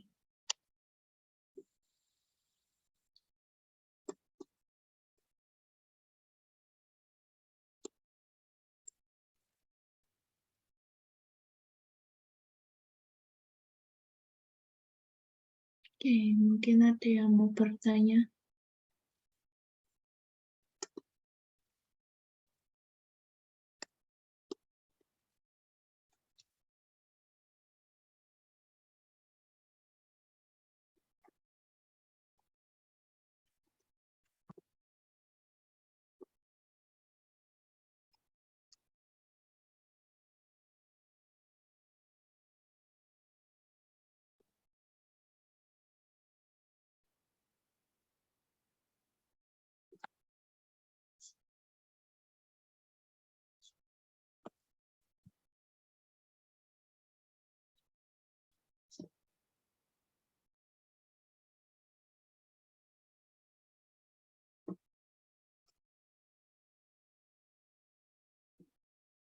Oke, kalau nggak ada kita lanjut ya.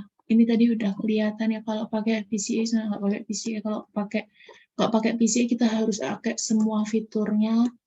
Terus 97% kita dapat akurasinya. Kalau kita cuma ambil 6 komponennya nih, n komponennya 6.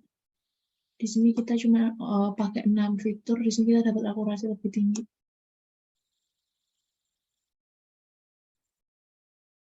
Ya, untuk fitur dimension reduction.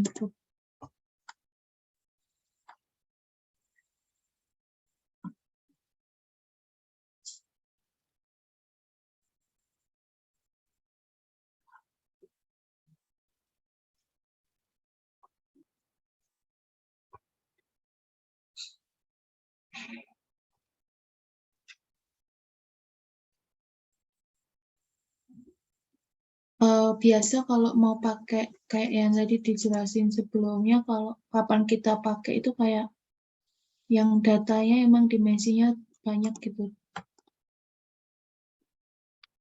Ketika kita mau nge-reduce dimensinya nih, mengurangi dimensi dari datanya, baru kita pakai PCA.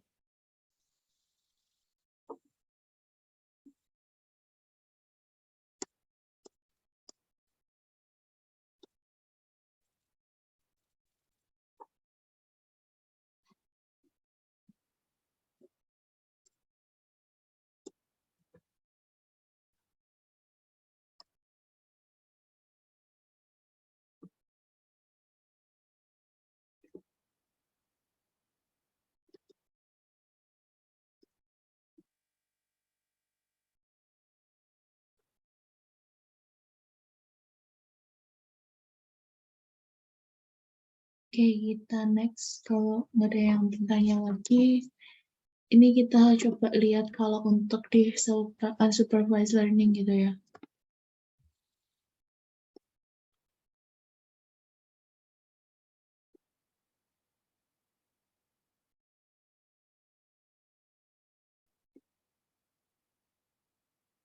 Hi everyone and welcome to Data Science with Marco. Today we're covering unsupervised learning methods and we'll mainly cover principal component analysis, also called PCA, and clustering methods. As always, we have a bit of theory at the beginning and then we move on to coding those algorithms in a project setting. Let's get started. Let's cover some theory about unsupervised learning. Unsupervised learning is a set of statistical tools for scenarios in which we have features but no targets. This means that we cannot make predictions. Instead, we are interested in finding a way to visualize data or discovering a subgroup of similar observations. Unsupervised learning tends to be a bit more challenging because the analysis is subjective. Also, it's hard to assess if the results are good or bad since there is no true answer. In this tutorial, we will mainly focus on two techniques: principal component analysis, or PCA, and clustering algorithms. Let's cover PCA first. PCA is a process by which principal components are computed and used to better understand data. They can also be used for visualizations. Now, what is a principal component? Well, suppose you want to visualize n observations on a set of p features. You could do a 2D plot of each two features at a time, but that's not efficient and unrealistic if p is very large. With PCA, you can find a low-dimensional representation of the dataset that contains as much of the variance as possible. That means that you will only consider the most interesting features since they account for the majority of the variance. And therefore, a principal component is simply the normalized linear combination of a feature that has the largest variance. You see the equation here, and that should remind you a bit of linear regression. Also, this equation is for the first component. The next one will be in a direction perpendicular to the first one, and the third component will be perpendicular to the first two principal components. In the equation, phi is referred to as the loadings, and they must maximize the equation you see on the screen, and the sum of squared phi must be equal to 1. That's it for PCA. Let's take a look at clustering methods. Clustering is a set of techniques for finding subgroups or clusters in a data set. This helps us to partition the data into observations that are similar to one another, and an application of that could be market segmentation in the context of marketing. We will first explore k-means clustering, which partitions the data in a specified number of k-clusters. And we will also look at hierarchical clustering, which does not need a specific number of clusters. Instead, we can generate a dendrogram and see the clusters for all possible number of clusters. So first, let's focus on k-means. This method simply separates the observations into k clusters, and we must provide that number k. It assumes that each observation belongs to at least one of the k clusters, and that the clusters do not overlap. It is important to note that the variation within each cluster is minimized. Here, you can see an example of how the number of clusters will affect how the data is partitioned. Feel free to pause the video if you want to study this a bit longer. Clustering is achieved by minimizing the sum of the square Euclidean distance between each observations in a cluster, as expressed by the equation below. To do so, the algorithm first starts by randomly assigning each observation to a cluster. Then, for each cluster, a centroid is computed, which is a vector representing the mean of the features in the cluster. Then, each observation is assigned to the cluster whose centroid is the closest. The two steps above are repeated until the cluster assignment stops changing. Note that k-means will find a local minimum. Therefore, it highly depends on the initial cluster assignment. So make sure to run the algorithm multiple times to see if you always get the same results. Now, let's learn more about hierarchical clustering. As I mentioned, the potential disadvantage of k-means is that you must specify the number of clusters, and sometimes you simply don't know how many clusters you need. This is when hierarchical clustering comes in, because you do not need to specify the number of clusters. The most common type of hierarchical clustering is called agglomerative clustering. It generates a dendrogram from the leaves, and the clusters are combined into larger clusters up to the trunk. Here are examples of dendrograms. We see the individual observations at the bottom, and they are combined into larger clusters as you move up in the y-axis. The algorithm is fairly easy to understand. It starts by defining a dissimilarity measure between each pair of observations, and it assumes that each observation pertains to its own cluster. Then, the two most similar clusters are combined, so there are n-1 clusters. The next two are combined, resulting in n-2 clusters, and so on and so forth, until all observations fall in one large cluster. Although simple, how do we define the dissimilarity measure? That depends on the type of linkage, and there are four types: complete, single, average, and centroid. Complete is also called maximal intercluster dissimilarity. It computes all pairwise dissimilarities in cluster A and B and records the largest one. With single, it's the opposite, and we talk about the minimal intercluster dissimilarity. Here, the smallest of the dissimilarities is recorded, and that can mean that single observations are fused one at a time. Then we have average. As the name suggests, the average of the pairwise dissimilarities is recorded. And finally, there is centroid, which computes the dissimilarity between the centroids of cluster A and B. This is sometimes a problem, as smaller clusters can be more similar to a larger one than to their individual clusters, which can lead to inversions. Complete, average, and centroid are definitely the most popular types of linkage. Note that the final dendrogram highly depends on the linkage. As you can see here, average and complete are pretty similar, but with single linkage, the dendrogram is quite unbalanced, and that's why this method is not used often. You can also see the individual observations being merged into larger clusters. So that's it for the theory. Let's get coding now. Let's apply what we learned in Python now. These exercises are available as examples on the sklearn website. I am simply reworking them a bit or explaining them here. The links are in the description, and the complete notebook on GitHub is also in the description down below. So we'll start off by importing some libraries. We will need NumPy. We will also need matplotlib.pyplot as PLT. And finally, from sklearn.utils, we will import shuffle. So let's kick off this tutorial with a clustering. We will do color quantization with k-means, which is a technique to reduce the number of colors of an image while keeping the integrity of the image. So to do that, we will need from sklearn.datasets import load_sample_image, and from sklearn.cluster we will import k-means. Now, after importing our libraries, we will load the image of a flower.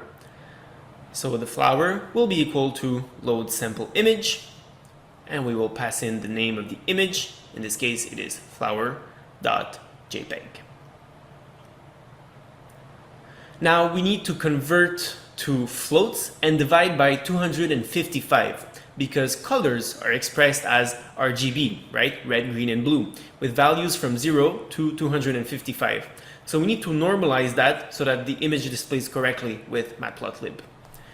So this is what we are doing here. So we convert to floats and we divide by 255 to normalize everything. Finally, we can show the image with plt.imshow and we pass in flower. Now I have made a mistake here. The name np is not defined. That's because I did not import numpy as np. Sorry about that. So after rerunning this cell and rerunning this cell here, we finally get the picture of our flower, and this is what you should get. Now we will change the image to a 2D matrix. So width, height, and depth will be equal to original shape, which is the tuple of flower.shape. Here, d is the depth, will be 3. Because as I explained earlier, each layer will correspond to either red, green, or blue. So 3 values in this case. And now we reshape it. So image array is equal to np.reshape flower, and then we'll reshape with the width times the height, and the other dimension will be the depth. Awesome. Now we will reduce the number of colors to 64 by running the k-means algorithm, where k will be set to 64. So our image sample will be equal to shuffle the image array. We'll give it a random state equal to 42 so that the results are constant whenever we rerun the cell, and we'll take the first 1000 samples. Now we will fit the k-means algorithm,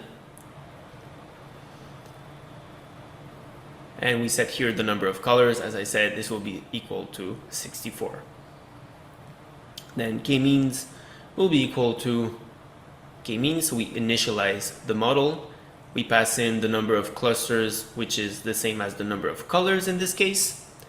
And again, the random state equal to 42, because as you know from the theory part, k-means starts by randomly assigning each observation to a cluster. So we keep the random state equal to 42 to give the same results every time.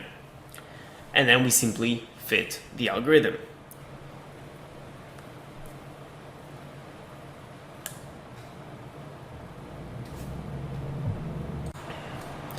Then we get the indices for each color for the full image. That will be useful when we need to reconstruct the image, right? So each pixel in the 2D array will be assigned to a certain cluster, and that will help us to bring back the color and rebuild the image. So it's simply the labels, which is the prediction from the k-means. Now we need to write a function to rebuild the image. So like I said, each pixel is assigned to a cluster which corresponds to a specific color.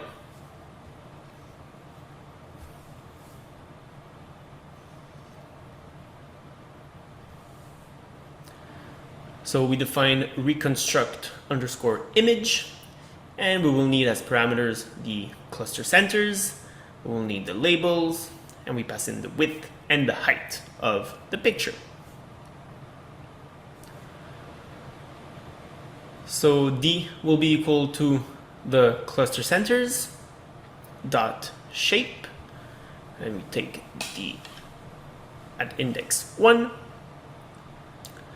Then the image will be simply an array of zeros in this case, and the shape will of course be the width, the height, and the depth.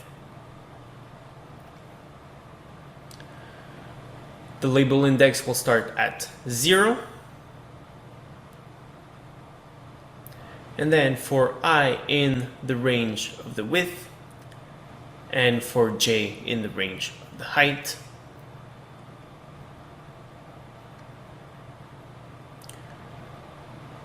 We write that image at index ij, so this is the coordinates in the 2D matrix, will be equal to the cluster centers at labels, and that itself will be at the label index. And then we increment the label index, so plus equal 1. And finally, we return the reconstructed image. So that's it for this function. Now we are ready to display both the original image and the reconstructed one with only 64 colors. So the first plot will be the original image. So we'll turn off the axes, and then plt.title will be the original image with 96,615 colors. And then we will show the original image, which in this case is simply flower. And now our second plot, so plt.figure2. Here we will display the reconstructed image. So again, turning off the axes, the title will be here we will write a string. Actually, we'll pass in a parameter in this string, so reconstructed image with n colors, because you can change the number of colors. We will do that after. And then we show the reconstructed image. So in there we will pass in our function reconstruct image, and you pass in k-means.cluster underscore centers underscore. Pass in also the labels, and you pass in the width and the height that we defined earlier, and you get the following result. So as you can see, the integrity of the image is kept. Actually, the flower itself is very similar. I would say that only the background is very different. So let's go above and change the number of colors just for fun. So let's say we want only 4 colors. So rerunning these cells, as you can see now with 4 colors, the image is very different, but you can see it's almost like an artistic effect that you can play around with. So feel free to play around with this number of colors with yourself. Now let's work with PCA for dimensionality reduction. Here we will work with the iris dataset. This dataset has 4 features about 3 different kinds of iris flowers, and our goal is to visualize the dataset in 2 dimensions. So from sklearn.datasets, we'll import load iris, and from sklearn.decomposition, import PCA. Now let's load the iris dataset. So iris will be equal to load iris. The features is iris.data. The target is iris.target. And then the labels or target names here is iris.target underscore names. Awesome. Now let's initialize the PCA algorithm, and we will specify that we want only the first 2 principal components since we want a 2D plot. Then x underscore r is PCA.fit x.transform x.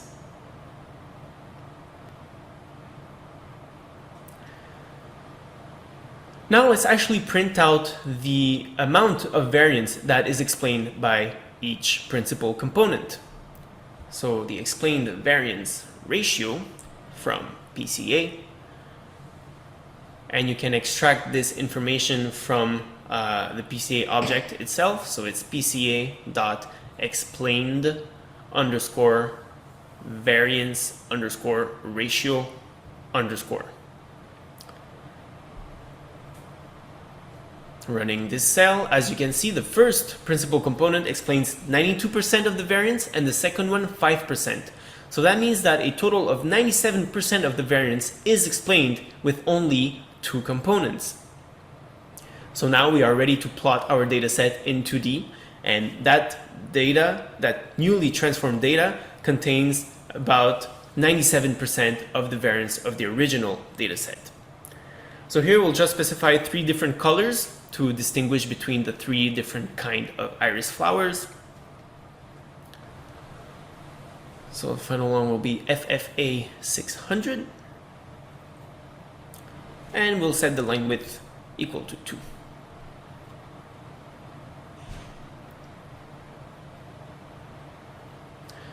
Then plt.figure, and then for color in, so for color, target name in zip, and we pass in colors. We will pass in 0, 1, and 2, and we pass in the target names. So 0, 1, and 2 here are simply the classes, right? So we'll draw a scatter plot. So plt.scatter xr when y is equal to I and 0, and then xr when y is equal to I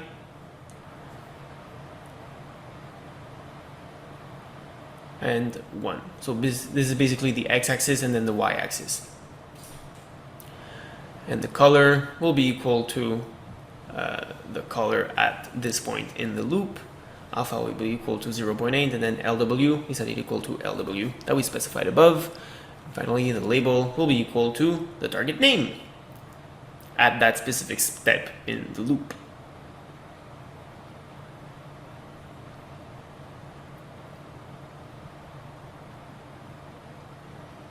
Now we will simply put a legend on our plot. The location equal will be equal to best. And we don't want any shadow. Finally, let's set a title to our plot. So PCA of iris dataset. Running this cell, as you can see now, we get this plot right here, and so you can visualize in 2 dimension a dataset that contained 4 features and 3 classes. So now you could follow up with some classifier, maybe decision trees on this transformed dataset to classify each kind of flower. Alright, so that's it about unsupervised learning. I hope that you learned something new, and if you did, please give a like to the video. Also, subscribe to the channel as I have way more. Oke. Kita lanjut.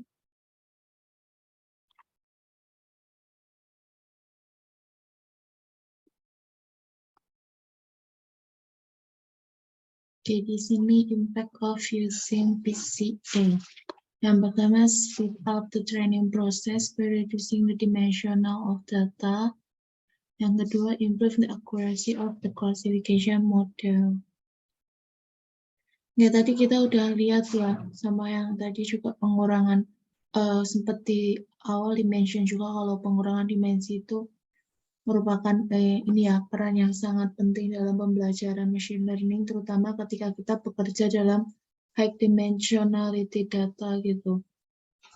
Terus di sini PCA itu bisa dipakai untuk mempercepat proses training dengan mengurangi dimensi data. Dalam beberapa kasus, PCA juga dapat digunakan untuk meningkatkan akurasi model klasifikasi.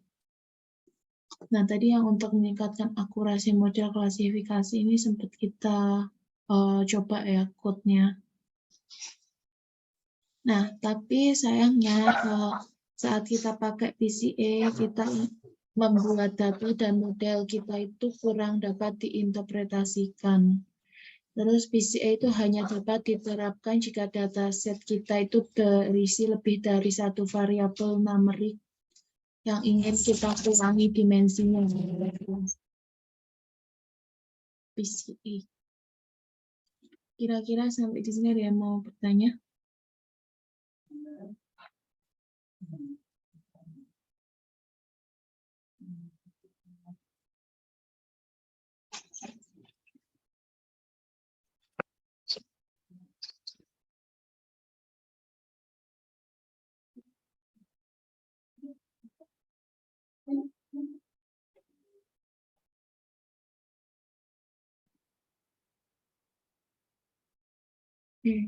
Kalau belum ada yang bertanya, mungkin aku mau jelasin sedikit tentang final exam minggu depan ya, Jumat minggu depan gitu. Jadi final examnya itu ada 2 tipe. Yang pertama itu soal yang 50 soal pilihan ganda. Hampir-hampir sama kayak selama ini kita kuis soal 5 pilihan ganda seperti itu. Lalu tipe kedua itu soal coding. Jadi yang soal coding itu isinya 5 soal yang hampir sama kayak contoh-contoh soal untuk kita exam TensorFlow. Jadi kalau untuk exam TensorFlow itu ada 5 tipe soal. Nah, kita nanti akan ngasih 5 tipe soal yang kemungkinan hampir sama juga kayak yang akan ada di ini ya, ujian sertifikasi TensorFlow-nya. Oke.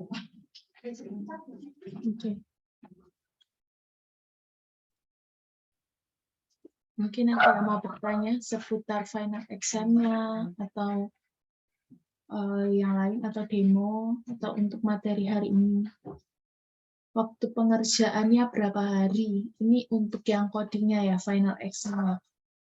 Kalau final exam, mungkin besok Jumat kita kasih tahu ya buat deadline-nya berapa lama.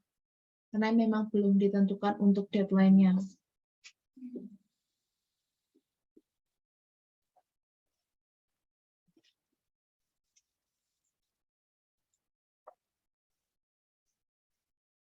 Dia ada 5 tipe soal. Itu kalau untuk TensorFlow itu biasanya kayak CNN, NLP, time series, kayak gitu. Harus dikerjakan Jumat ini. Kalau untuk yang coding, kayaknya pasti dikasih waktu. Tapi untuk yang pilihan ganda, aku belum dapat ini ya cover ya. Kalau yang pilihan ganda itu langsung di hari itu juga harus dikerjain atau enggak. Yang pilihan ganda ada 50 soal.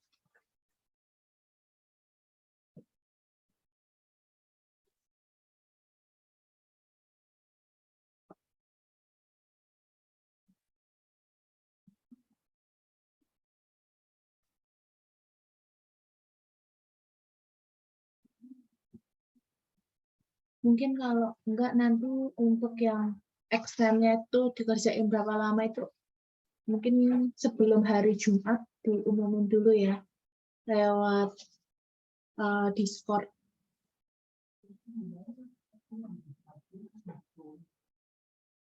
Iya, coba nanti aku juga nanya dulu ke tim ya untuk itu.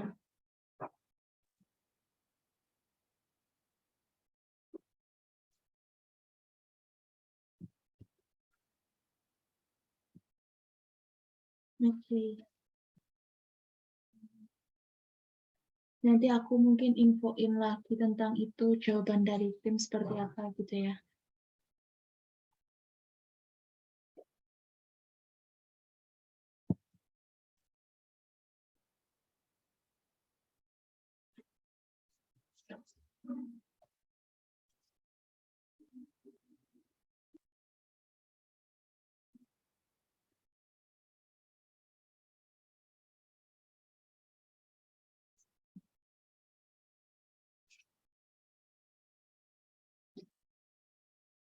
Oke, mungkin ada lagi.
Untuk minggu depan minggu depan hanya di hari Senin dan di hari Rabu ya. Jadi untuk yang hari Jumat sudah final exam.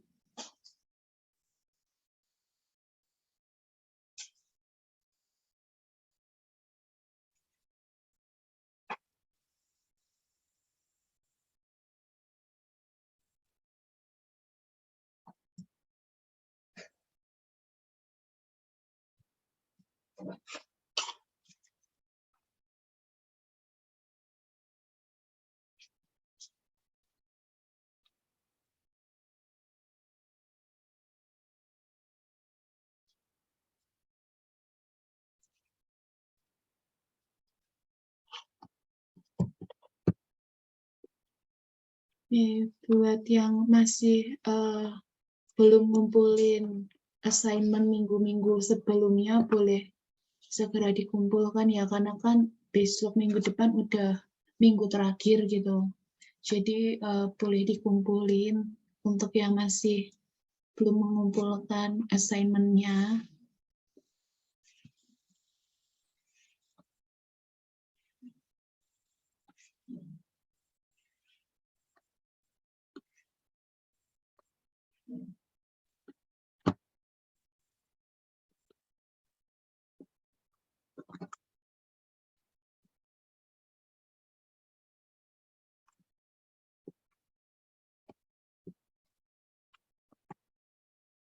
Oke.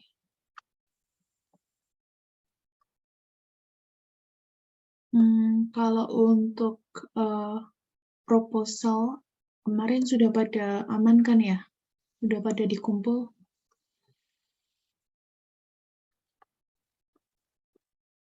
Kemarin yang memang mengumpulkan 2 kali atau lebih itu yang akan diambil yang terakhir kali dikumpulkan ya.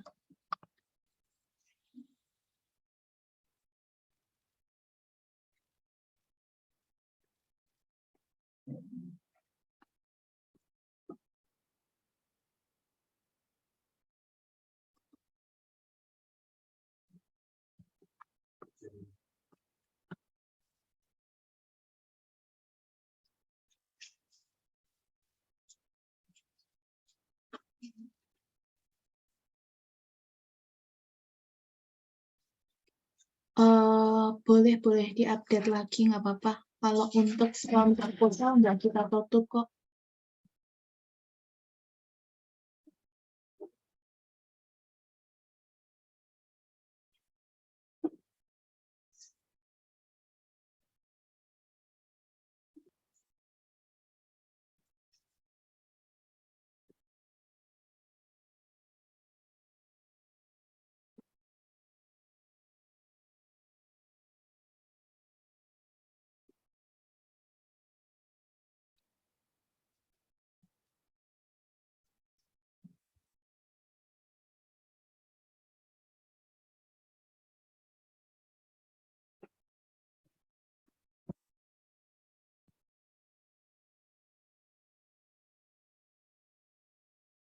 Oke, ini untuk pengumpulan project akhirnya 27 dulu ya. Masih ada 5 hari lagi.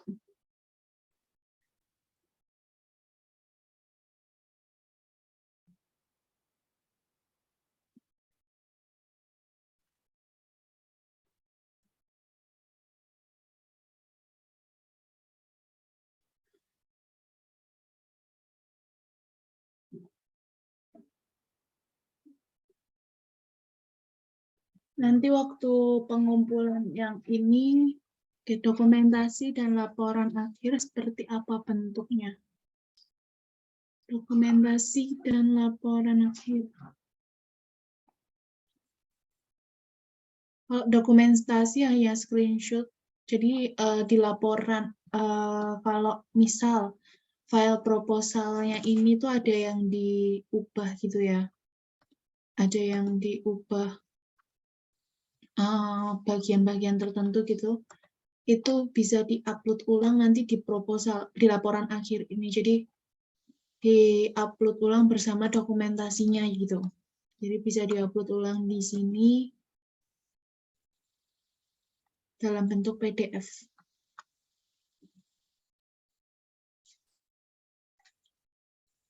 code GitHub-nya itu semua dijadikan satu IPNP atau gimana ya?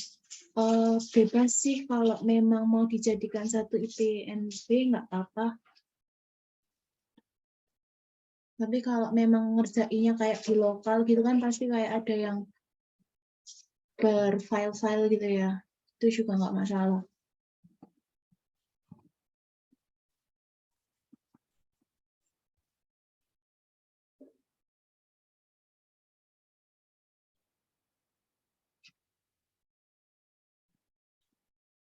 Iya, nggak masalah. Yang penting ada di satu GitHub gitu ya. Kita bisa ngelihat semua code-nya.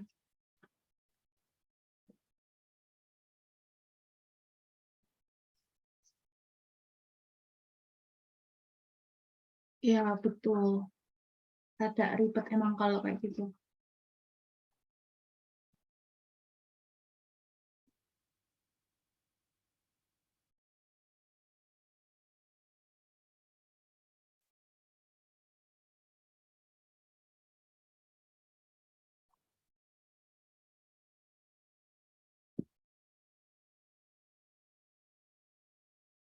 Kalau GitHub-nya bukan public,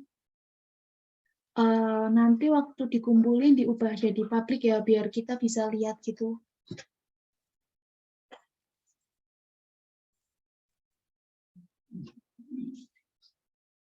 Kalau ngerjainnya di collab, nanti tinggal di-download, terus di-upload aja ke GitHub. Nggak masalah sih.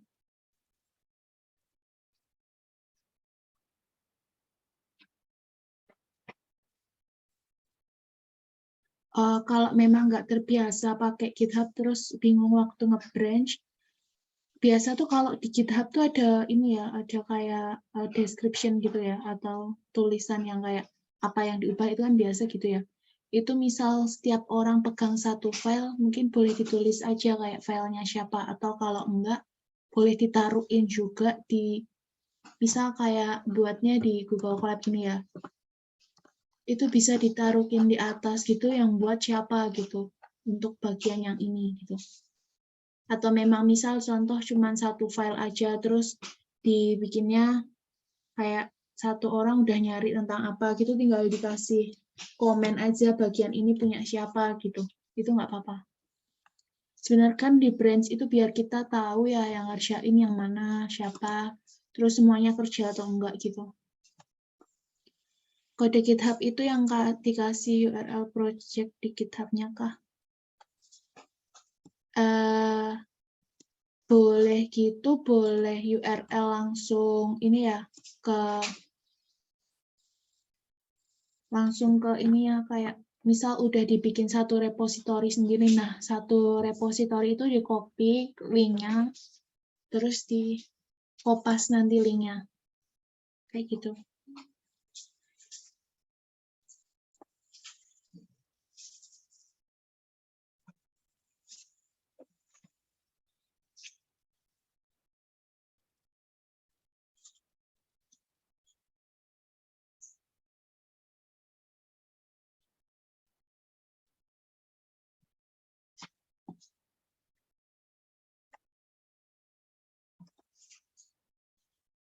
Kalau untuk video presentasi, misal ada yang nggak bisa kumpul di satu Zoom yang sama, terus nggak bisa bikin video bareng gitu, juga bisa kayak bikin sendiri-sendiri dulu. Misal buka Google Meet sendiri, terus di-record sendiri gitu, atau Zoom sendiri. Nanti baru diedit videonya, digabungin jadi satu, itu juga bisa. Karena takutnya nggak ada yang ketemu kan waktunya gitu buat bikin video bareng.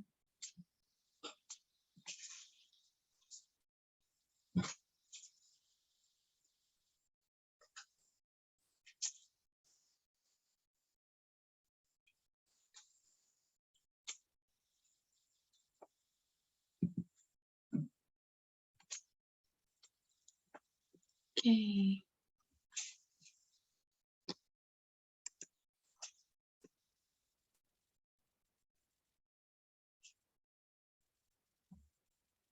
Ini ya komen dan teks pada code yang dibuat.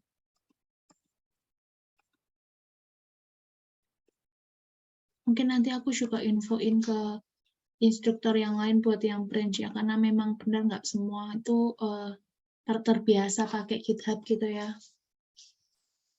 Karena yang penting kalau branch itu kan biar kita tahu siapa yang ngerjain.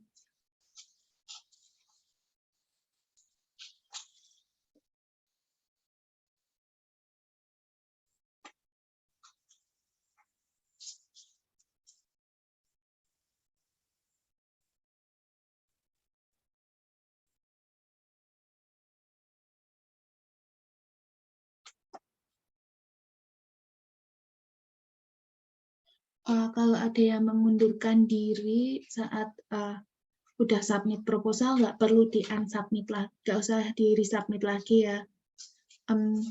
Nanti waktu pengumpulan kedua itu bisa dihapus namanya, terus juga waktu pengumpulan kedua itu juga ada lagi yang kayak feedback form, jadi kita bisa lihat lagi di yang pengumpulan kedua itu ada lagi nggak sih yang nggak aktif gitu.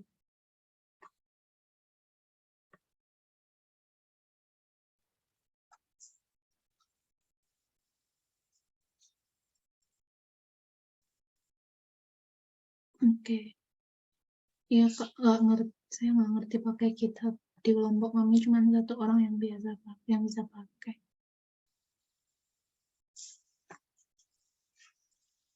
Ya, betul ya. Kalau udah CLI itu cukup rumit.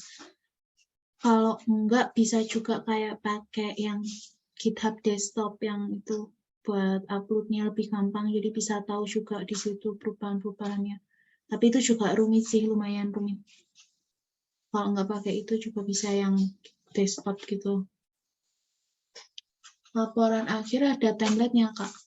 Laporan akhir sama ya, kayak yang laporan biasa itu kalau nggak ada perubahan, tinggal ditambahin dokumentasi, terus di-upload lagi ya.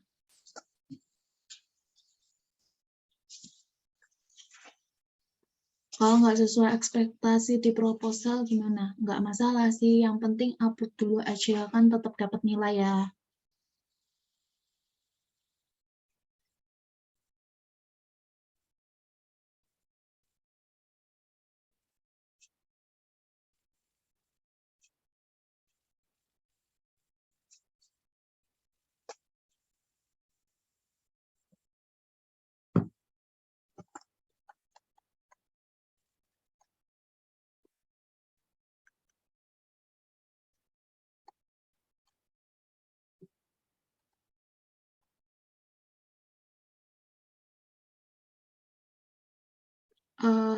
Buat dokumentasi capture chat, nggak masalah sih, kayak misal kalau nanti pas ada satu kali meet bareng juga di capture nggak apa-apa. Yang penting itu kan menunjukkan kalau memang ini ya ngerjain gitu ya di kelompok, ada dokumentasinya. Terus juga bisa kayak dokumentasi programnya, kalau misal ada programnya yang kayak misal contoh nggak enak nih kalau cuman code yang gini aja terus mau pakai kayak Streamlit atau apa gitu, terus ada UI-nya kan, jadi terus itu juga bisa jadi dokumentasi kayak gitu boleh. Nah, kalau Zoom bareng buat video juga nggak apa-apa. Nanti ada demo day, Kak. Ada demo buat ininya sih, buat hasil yang kalian udah buat itu didemoin. Itu ada di tanggal, bentar. Kalau enggak pun kan udah didemoin waktu di video ya, jadi kayak yang emang nanti demo lagi itu yang dipilih. Kalau nggak salah kemarin sih tim DTS minta 20 kelompok. Setiap tema ada satu, minimal satu.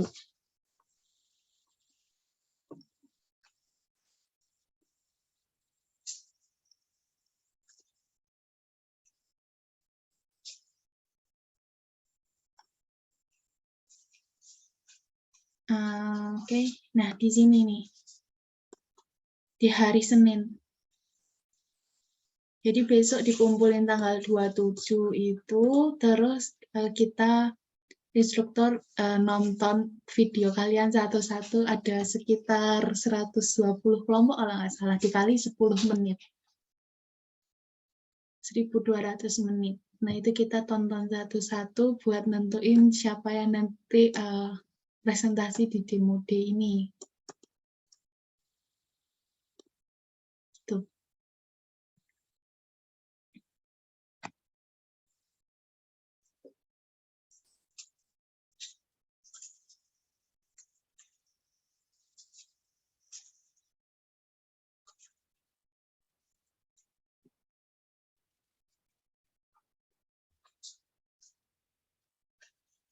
Jadi nanti sebelum tanggal 1 itu mungkin di hari Sabtu atau di hari Jumat itu kita udah kasih list 20 kelompok yang presentasi ya, minimal 20. Kita masih belum tahu nanti akan ada berapa kelompok, bisa aja lebih.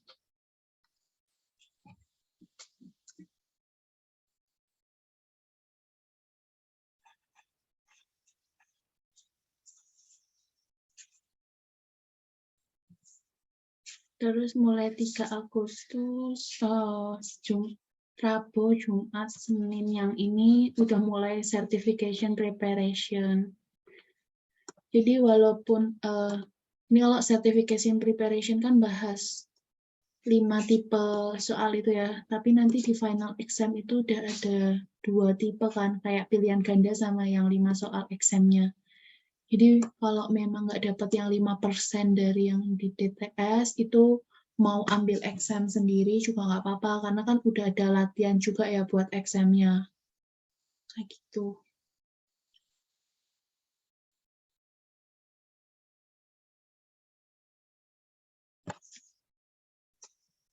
Ini ada bobot penilaiannya nih.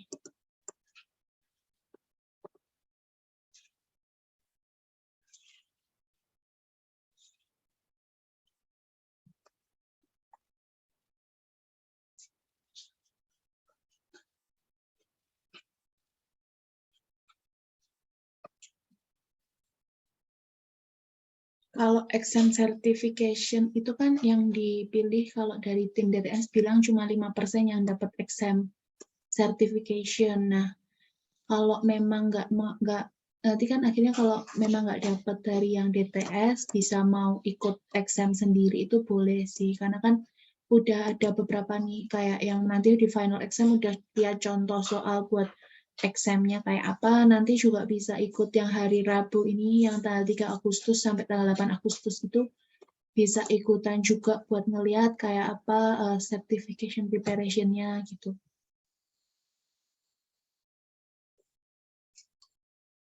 Nanti kita bahas codingannya, kita bahas codingan untuk contoh exam.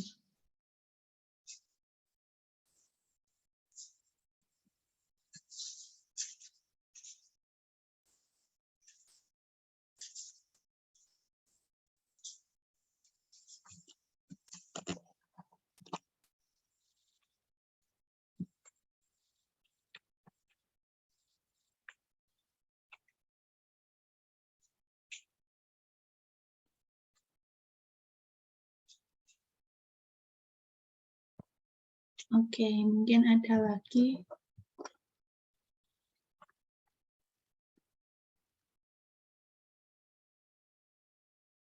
Untuk demo yang 40% ini masih dibagi kayak nilai proposal, nilai quote-nya gitu ya, pas sama nilai pas di video itu penjelasan di video. Jadi nggak langsung 40% gitu aja. Jadi kalau memang ada yang keluarnya kayak pas setelah dari bikin proposal, berarti dia tetap berhak buat dapat nilai proposal gitu.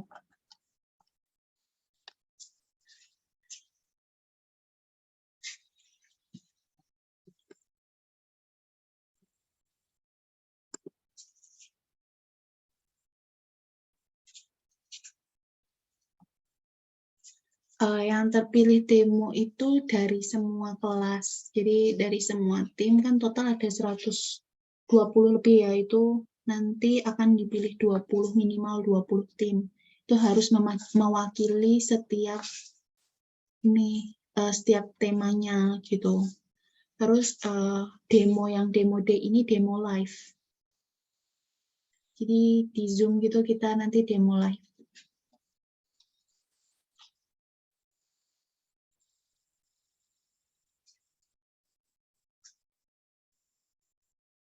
Nanti waktu demo live ada yang nonton yang lain gitu, bukan cuma dari instruktur aja.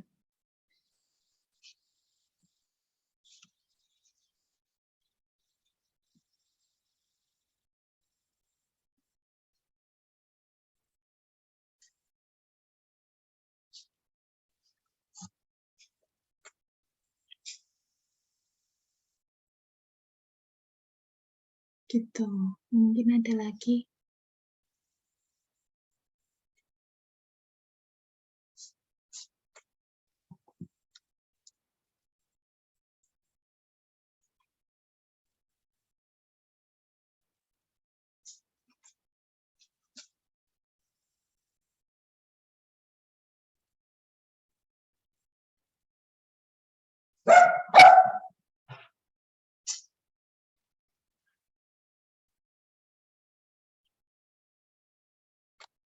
Kalau cuma 20 kelompok, nggak demo, nggak dapat poin 40%.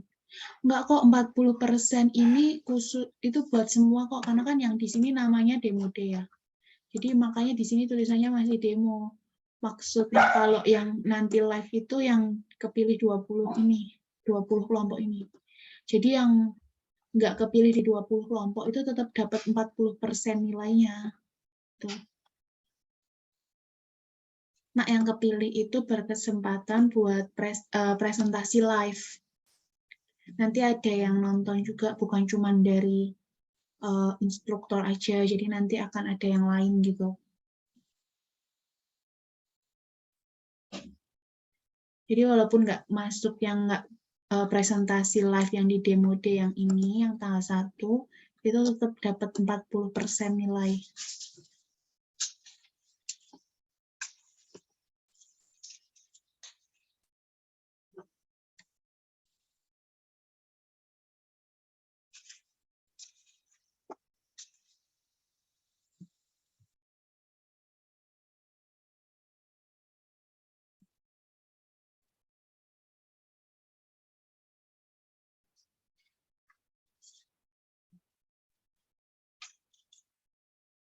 Oke, mungkin ada lagi.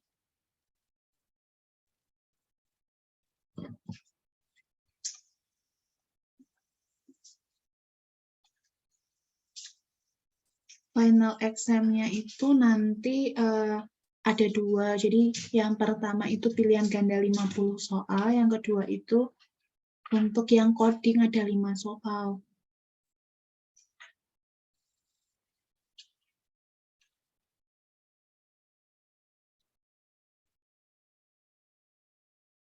Nah, yang coding 5 soal itu soalnya kayak untuk certification exam.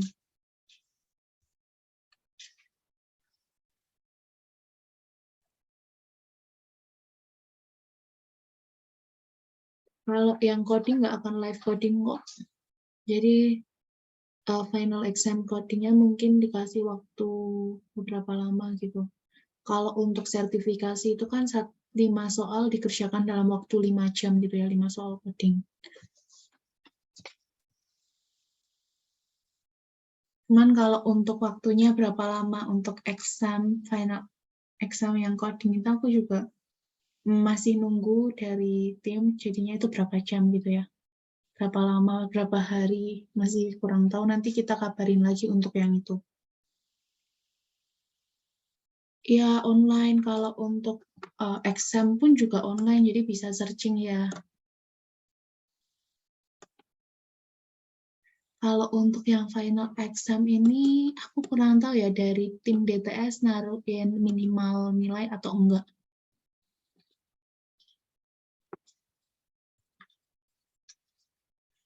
Harusnya nanti di akhir ini sih, yang jadi bobot penilaian akhir ini sih, bobotnya nilai minimal berapa. Kalau untuk final exam cuma diambil 20% nilai dari final exam.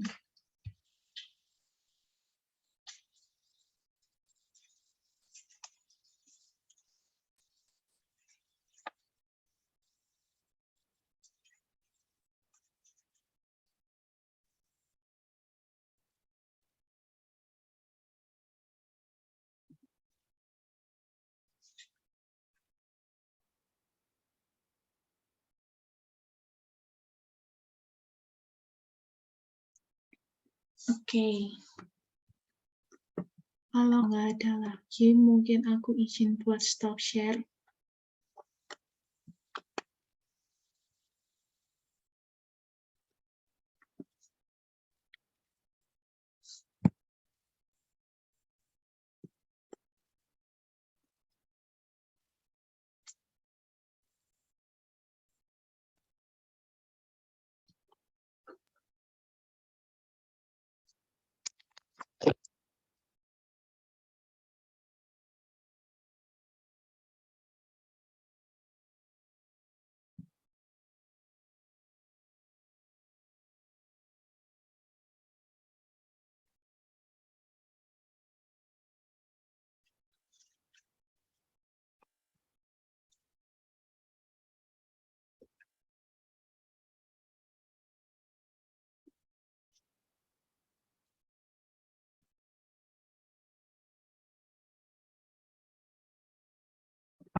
Oke, mungkin yang bisa open cam, boleh open cam, kita dokumentasi.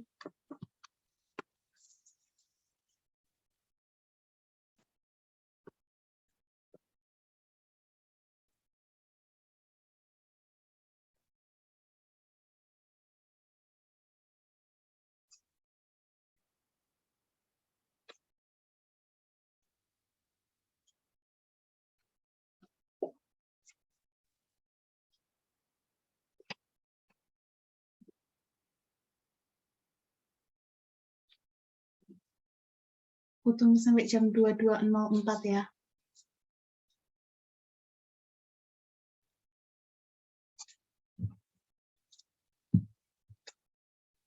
Oke, jam 22.04.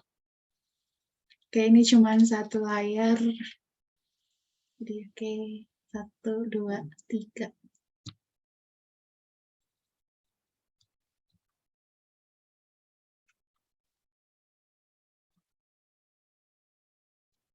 Oke. Oke, baik. Terima kasih buat teman-teman semua udah datang di kelas hari ini, minggu ke-10, hari ketiga.